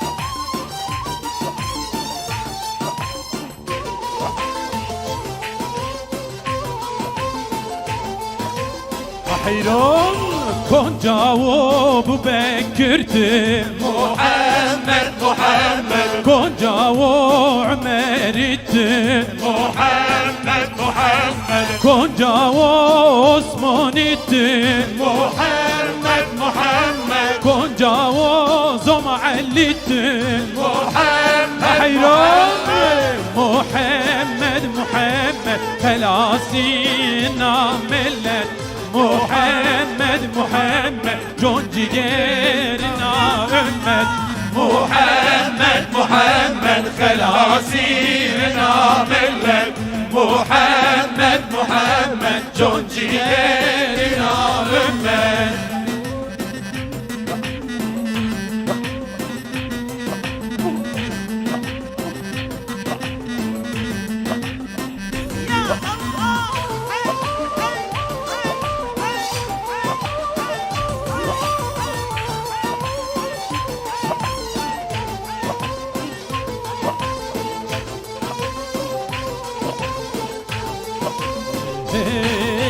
وقتك تشيل دنيا محمد محمد بلي دار ترشيا محمد محمد مستزف تربرما محمد محمد مستزف تربرما محمد حيران محمد محمد خلاصي انا ملت محمد محمد جون جيرنا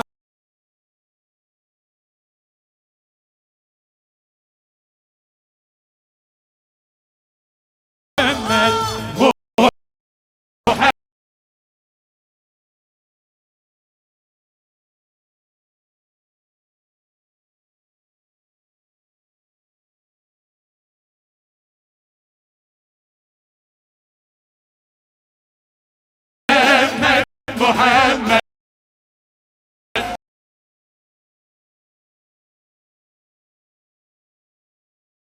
Asina minler Muhammed Muhammed Can ciğerine ümmet Allahümme salli ala seyyidina Muhammedin nebil ümmi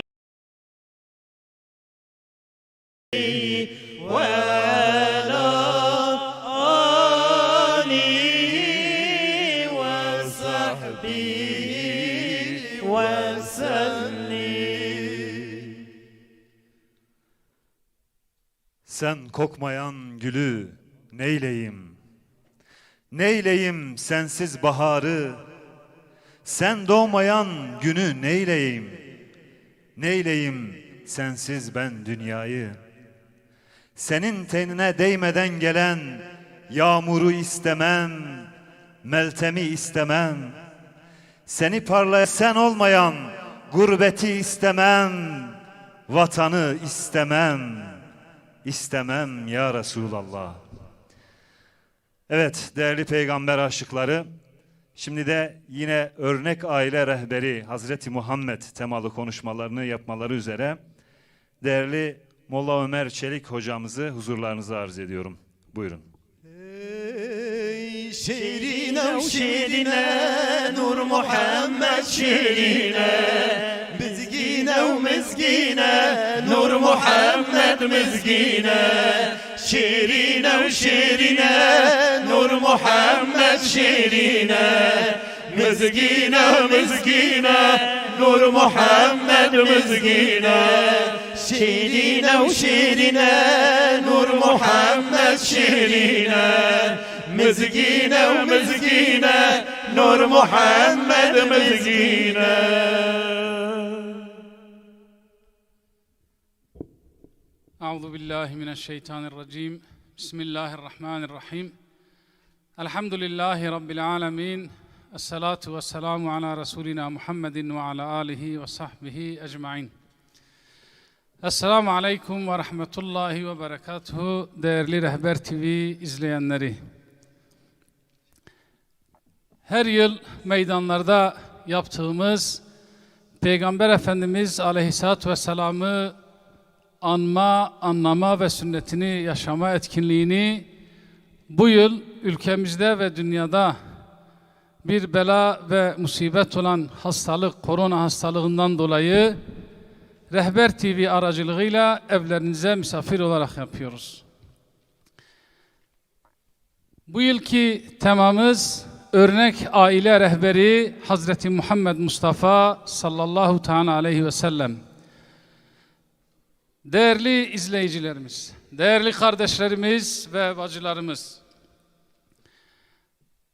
Allah Celle Celaluhu yüce kitabımız Kur'an-ı Kerim'de Peygamber Efendimiz Aleyhisselatü Vesselam için Allah'ı ve ahiret gününü, ona kavuşmayı umanlar ve Allah'ı çok zikredenler için en güzel örnektir diyor Yüce Allah Celle Celaluhu.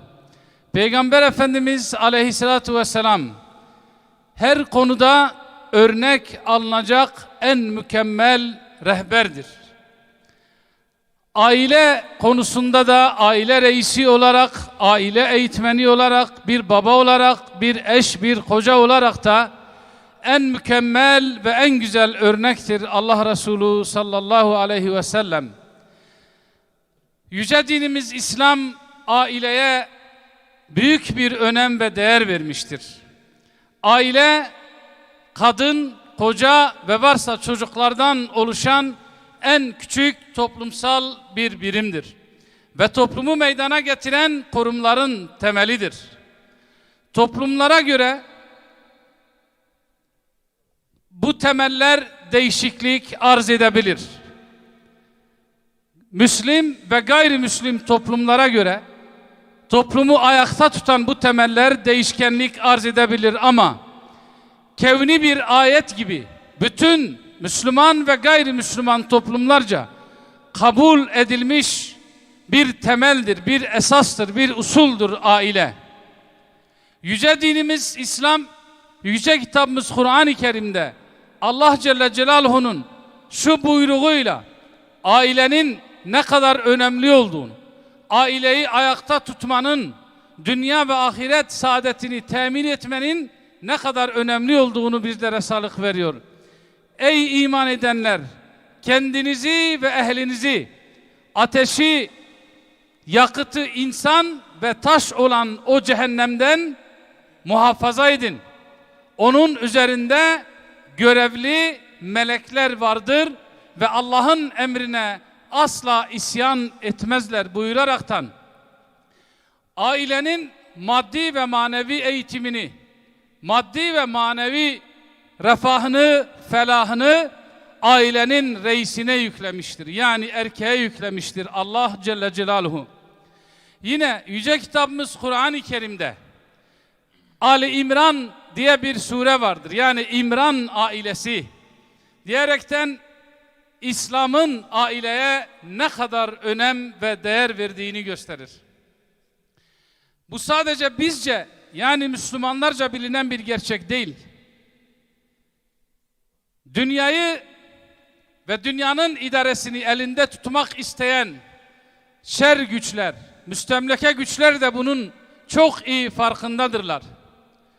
Kendi bekasını ve ayakta kalmasını toplumların ifsad edilmesi üzerine bağlayan bu şer güçler gerek Müslüman gerekse gayrimüslim toplumlarda aileyi ifsad etmek için, aileyi ortadan kaldırmak için, aile içerisinde güvensizlik tohumları ekmek için elinden gelen bütün çabayı gösteriyorlar. Gerek medyadan istifade ederek, görsel ve işitsel medyadan, sosyal medyadan olumsuz yönde algı oluşturaraktan aile kurumunun temeline dinamit yerleştirerekten bu kurumu ifsad etmek ve ifsad edilmiş bir kurumun yetiştirdiği ifsad edilmiş bir nesille kendi amaçlarına ulaşmanın hesabını yapıyorlar. Ve maalesef birçok Avrupa ülkesinde ve dünya ülkesinde bunda başarılı oldular. Değerli kardeşlerim, bunda başarılı oldular. Bugün Avrupa'da aile kurumu diye bir kurumdan bahsetmek neredeyse mümkün değil. Ve maalesef ülkemizde de adına LGBT dedikleri bir kısım ifsat, dernek ve vakıflar aracılığıyla, görsel medya aracılığıyla ve İstanbul Sözleşmesi denen bir sözleşmeyle ülkemizde kendisiyle gurur duyduğumuz, övünç kaynağımız olan ailenin temellerine dinamit yerleştirdiler ve aileyi darmadağın hale getirmeye çalıştılar. Ve bunda büyük bir ölçüde de başarılı oldular. Oysa bizler sağlıklı bir neslin ancak sağlıklı bir aile ortamında yetişeceğine inanıyoruz. Peygamber Efendimiz Aleyhisselatü Vesselam bu konuda bizler için en güzel örnektir. Bakınız Allah Celle Celaluhu ayet-i kerimede ey peygamber mümin kadınlara söyle gözlerini haramdan sakınsınlar. Ayet-i kerimesi geldiği zaman Peygamber Efendimiz Aleyhisselatü Vesselam ilk önce kendi hanımlarına ve kızlarına gidip bu ayeti okumuş, onlara tesettür ayetinin mahiyetini anlatmıştır.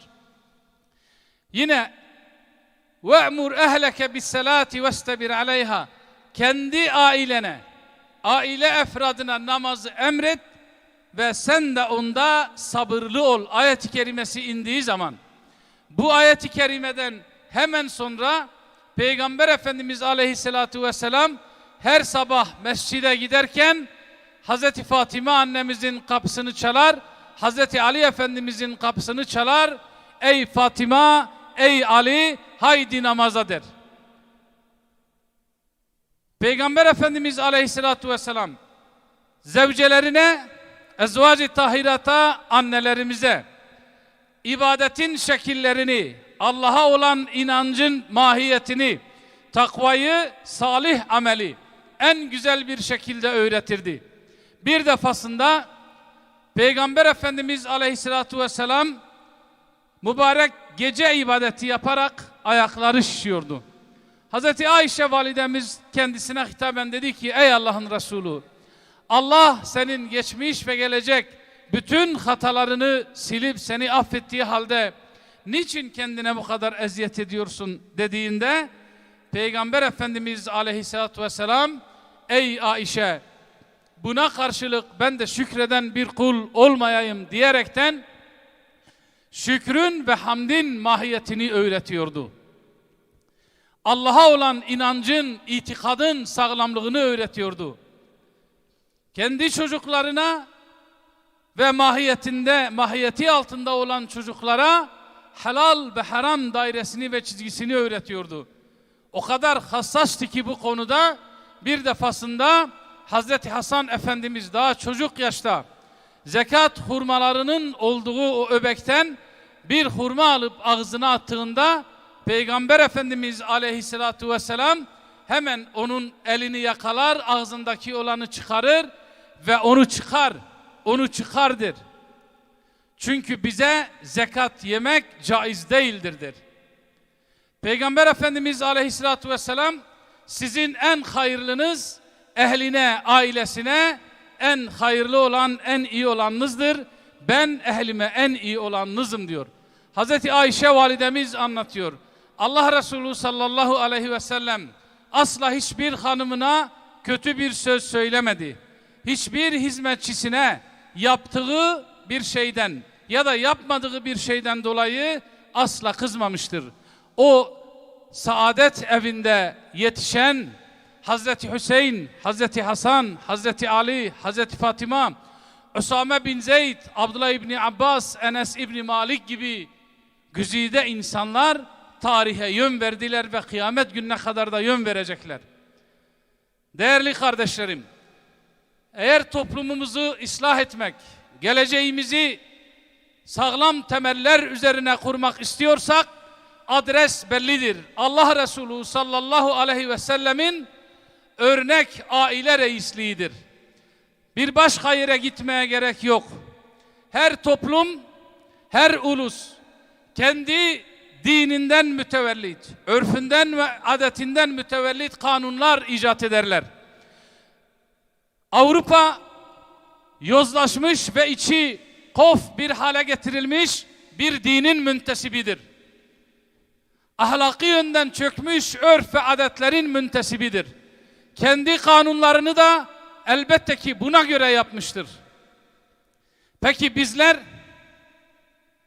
kendi kadınlarımızı, kızlarımızı, çocuklarımızı muhafaza etmekten, onları korumaktan aciz miyiz ki Avrupa'dan İstanbul Sözleşmesi adı altında kanunlar ithal edip onunla idare etmeye çalışıyoruz. Onunla sözde kadınlarımızı ve kızlarımızı kurtarmaya çalışıyoruz. Heyhat, heyhat ki heyhat. Adına asr-ı saadet dediğimiz o kutlu saadet asrı Avrupa'dan ithal kanunlarla mı bu hale geldi acaba? Ya da ecdadımız bunca fütuhatı ve hayırlı amelleri, hayırlı işleri Avrupa'dan ithal kanunlarla mı yaptılar ki acaba? Gücünü halktan aldığını iddia eden, halkın seçip idareci vasfına koyduğu insanlara sesleniyoruz. Yöneticilerimize sesleniyoruz. Henüz geç olmadan bu sözleşmeden geri dönün. Ne dünyada ne de ahirette bunun vebalinin altından kalkamazsınız. 10 sene, 15 sene sonra, 20 sene sonra ülke, vatan, toprak kendisi için hiçbir anlam ifade etmeyen bir nesil yetişecek. Bir toplum yetişecek. Ve bunun vebalı da sizin boynunuza girecek. Sağlam bir nesil istiyorsak adres bellidir değerli kardeşlerim. Allah Resulü sallallahu aleyhi ve sellemin örnek aile rehberliğine bakmamız lazım. Son olarak ta bundan 1400 sene önce karantinanın usul ve kaidelerini koyan Peygamber Efendimiz Aleyhisselatü Vesselam'a ümmet olduğumuz için Allah Celle Celaluhu'na ne kadar hamd edersek azdır. Dileğimiz odur ki her konuda Peygamber Efendimiz Aleyhisselam'ın sünnetine uyaraktan bu müptela olduğumuz hastalıktan bir an önce kurtulmak, hasta olan kardeşlerimize de Cenab-ı Allah'tan acil şifalar diliyoruz. Allah yar ve yardımcınız olsun. Esselamu Aleyküm ve Rahmetullahi ve Berekatuhu. Ya Resulallah, Ya Habiballah, Ya Nebiyallah, Ya Abdallah, Esselatu aleyk, Vesselamu aleyk, Esselatu aleyk, Vesselamu aleyk. Ey canime, canime, ey hanu hakanime, tüsseru sultanime, Muhammed cananime. Ev nurat ey ilahi, roniya roju mahi, liser cihan kır şahi, tücmera padişahi. Ev cemala mukaddes, dişkine habsu kafes, jcanu cerge mer heves, bes tüjmera besu bes. Jihicase şu'leda, nura Habib Khuda, leher dere şah veda, devru asra Ahmeda. Dost Cibril emin, rahmet ecbo alemin, nuru dozat yakin, iftihara serzemin. Jihicazu Kürdistan, Çin Rum ta Hindistan, alat edanemistan, tedvin hak perestan. Be ayetu baveri, hat şandi hak daveri, bina misku maveri, tij ümmetre yaveri. Beli evindar peygamber disa emi goh bidin hünermend xwe bu ilahiye ser Hazreti Muhammed Aleyhisselatu Vesselam. Kerem kin. Sallallahu ala Muhammed, sallallahu aleyhi ve sellem, sallallahu ala Muhammed, sallallahu aleyhi ve sellem, sallallahu ala Muhammed, sallallahu aleyhi ve sellem, sallallahu ala Muhammed, sallallahu aleyhi ve sellem.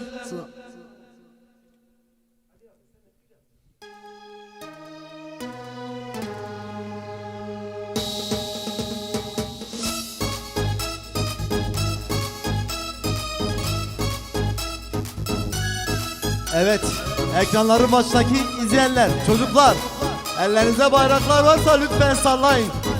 Nisan ayını aratmayın bugün. Haydi Allah!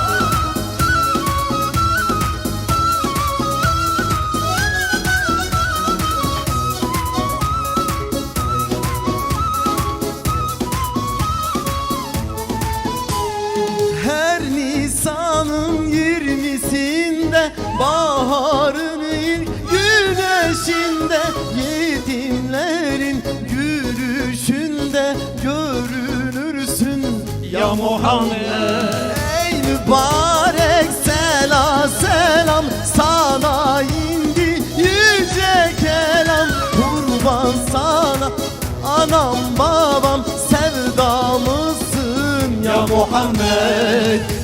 Selam olsun sana Ya Muhammed, Ya Muhammed. Canlar kurban olsun sana Ya Muhammed, Ya Muhammed.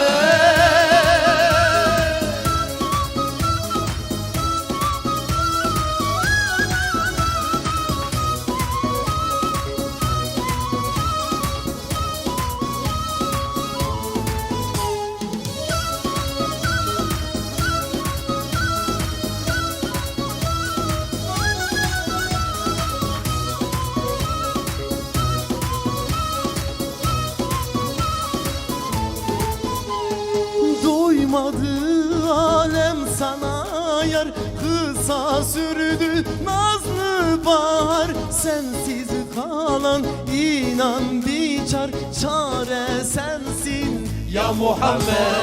Umut oldun Cezire'ye, güneş oldun Medine'ye, derman oldun her sineye, bahar sensin ya Muhammed. Sana selam olsun sana ya Muhammed, ya Muhammed. Canlar kurban olsun sana ya Muhammed, ya Muhammed.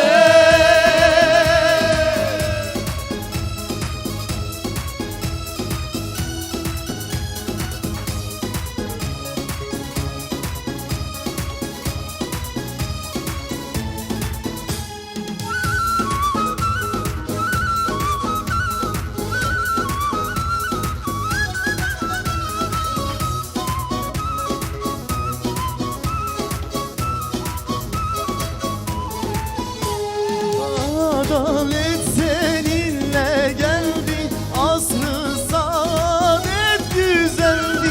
Yaşlı kütük dile geldi, sana ağlar ya Muhammed. Ehli akıl iman eder, ölümüne biat eder. Yoluna can kurban eder, yolundayız ya Muhammed.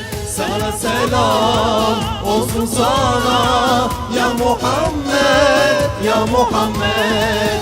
Canlar kurban olsun sana ya Muhammed, ya Muhammed. Eyvallah, ağzına yüreğine sağlık. Eyvallah Bilal abi. Yani buraya çıktıktan sonra kendimizi bir an Nevruz alanında hissediyoruz değil mi? Aynen o his, o coşku var bugün yine burada. Evet. Evet, son kapanış eserini de Kürtçe bir eser. Merhaba, merhaba ya Muhammed Mustafa. Merhaba, merhaba bu khir hati. Serçava diyeceğiz inşallah.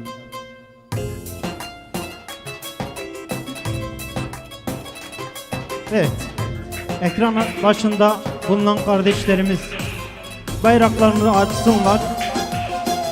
Alandaki gibi.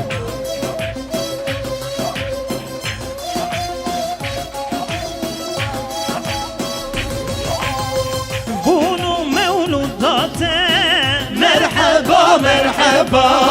Cimera halate Merhaba, merhaba. Hazirin enbate Merhaba, merhaba.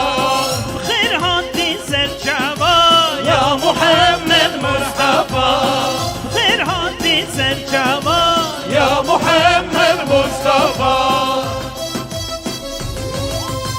Merhaba, merhaba Can, can. Merhaba, merhaba, merhaba Ya Muhammed Mustafa.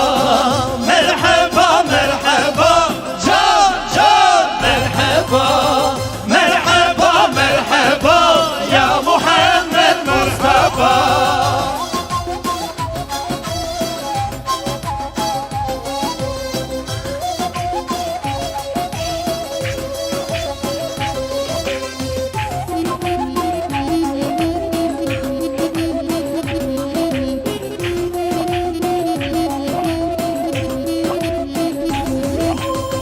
Dite rahmet vari Merhaba, merhaba.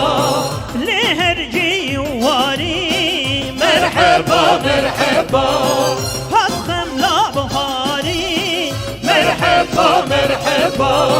Khir hati serçava Ya Muhammed Mustafa. Khir hati serçava Ya Muhammed Mustafa.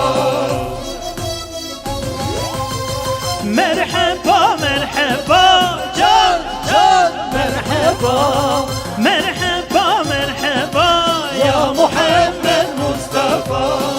Merhaba, merhaba. Can, can. Merhaba. Merhaba, merhaba. Ya Muhammed Mustafa.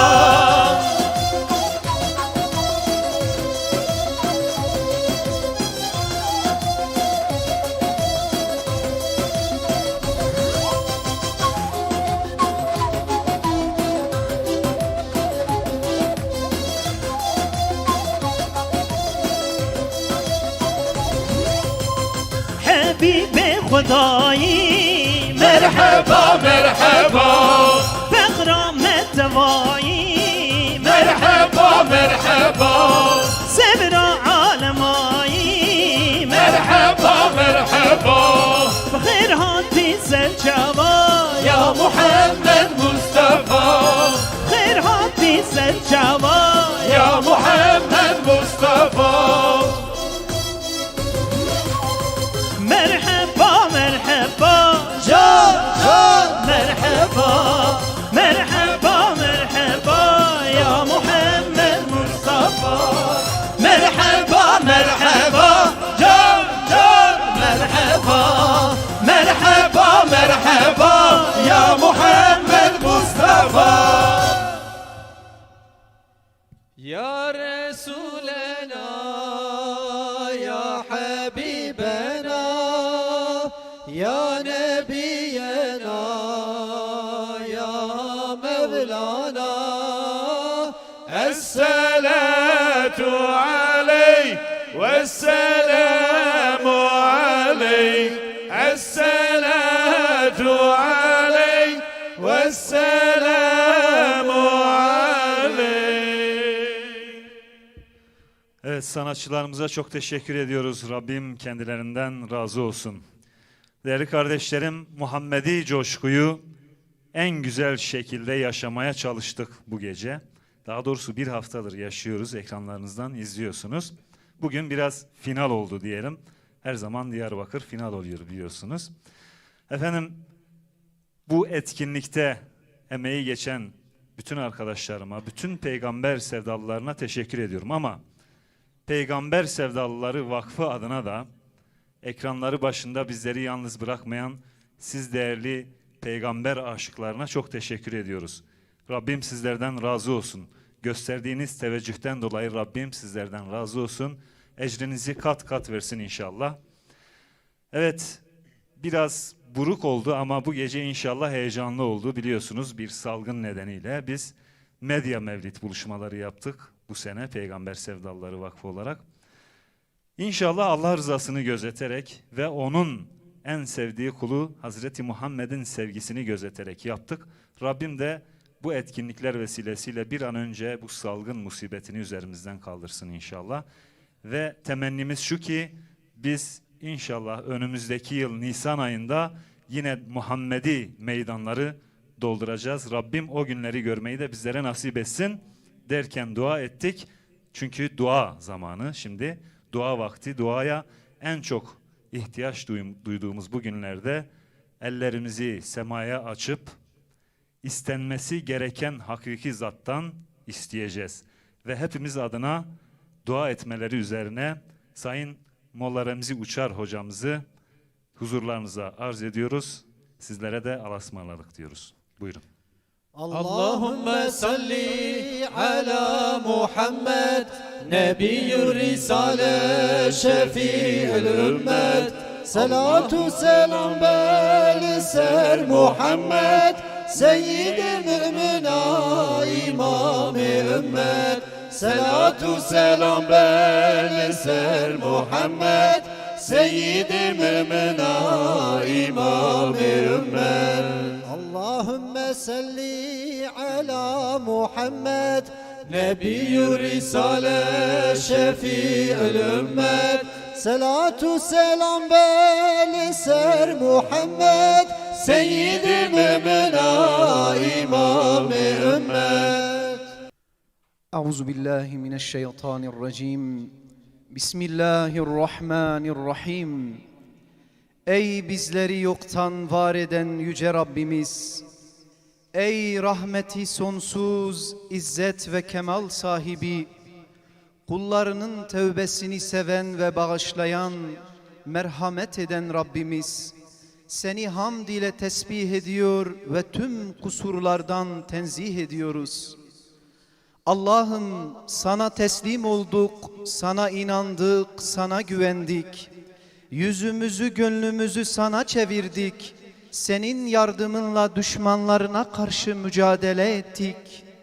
Ey yüce Rabbimiz, senin biz aciz kullarına merhamet edip dualarımıza icabet edeceğini biliyoruz.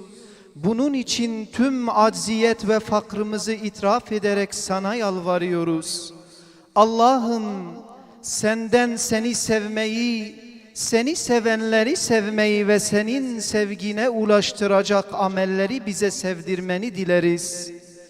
Ey yüce Rabbimiz, kalplerimizi birleştir, aramızı ıslah et, bize kurtuluş yollarını göster, dağınıklığımızı gider, bizi karanlıklardan aydınlığa çıkar, bizi açık ve gizli her türlü çirkinlikten uzaklaştır, bize kulaklarımızı, gözlerimizi, kalplerimizi, eşlerimizi ve neslimizi mübarek eyle. Aile yaşantımızda senin rızana uygun yaşamayı nasip eyle.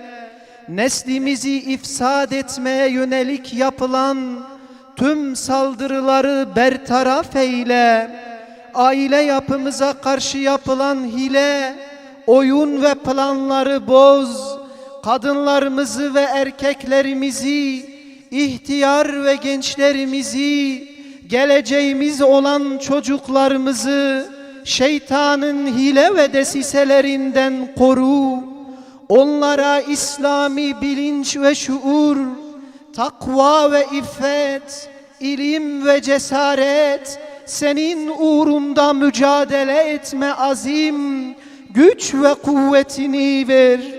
Ey yüce Rabbimiz, gam ve kederden, çaresizlik ve tembellikten, korkaklık ve cimrilikten, ağır borç altında kalmaktan ve güç sahibi olan kişilerin zulmüne uğramaktan sana sığınırız. Ey yüce Rabbimiz, dünyayı en büyük düşüncemiz ve gayemiz, ilmimizin sonu kılma. Bize acımayanları üzerimize musallat eyleme. Allah'ım senin dinin uğruna ve zulüm ile batılın yok olması için dünyanın dört bir yanında mücadele verip şehit düşen kardeşlerimizin şehadetlerini kabul eyle. Bu uğurda muhaceratta olan kardeşlerimizi koru. Onlara bulundukları yeri emin ve selamet kıl. Zindanda ve esarette olan kardeşlerimize ve ailelerine de sabırlar ver.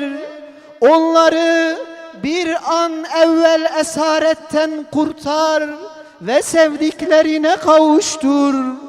Ey yüce Rabbimiz, günahlarımızı, bilgisizlik yüzünden yaptıklarımızı, haddimizi aşarak işlediğimiz kusurlarımızı, bizden daha iyi bildiğin bütün suçlarımızı bağışla.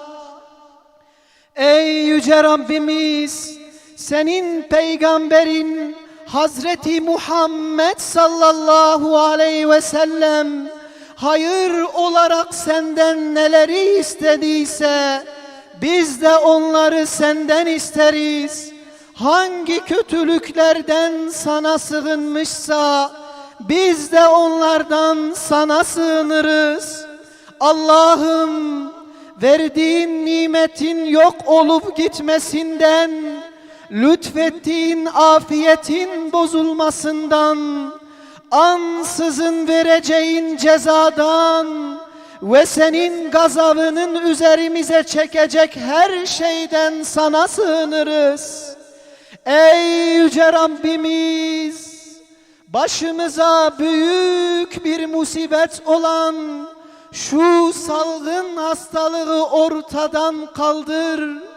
Hastalığın şerrinden İslam ümmetini muhafaza eyle.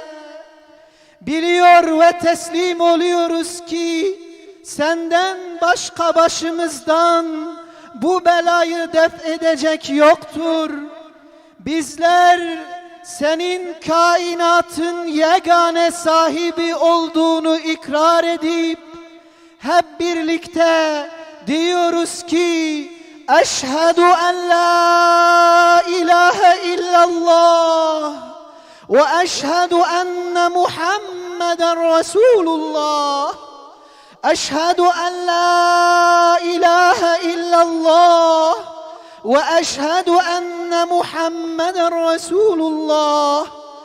Eşhedü en la ilahe illallah ve eşhedü enne Muhammeden Resulullah.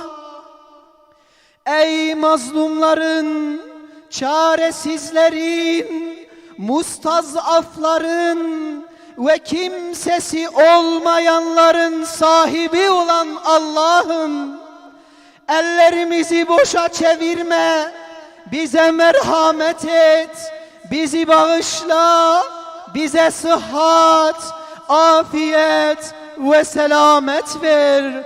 Amin. Velhamdülillahi Rabbil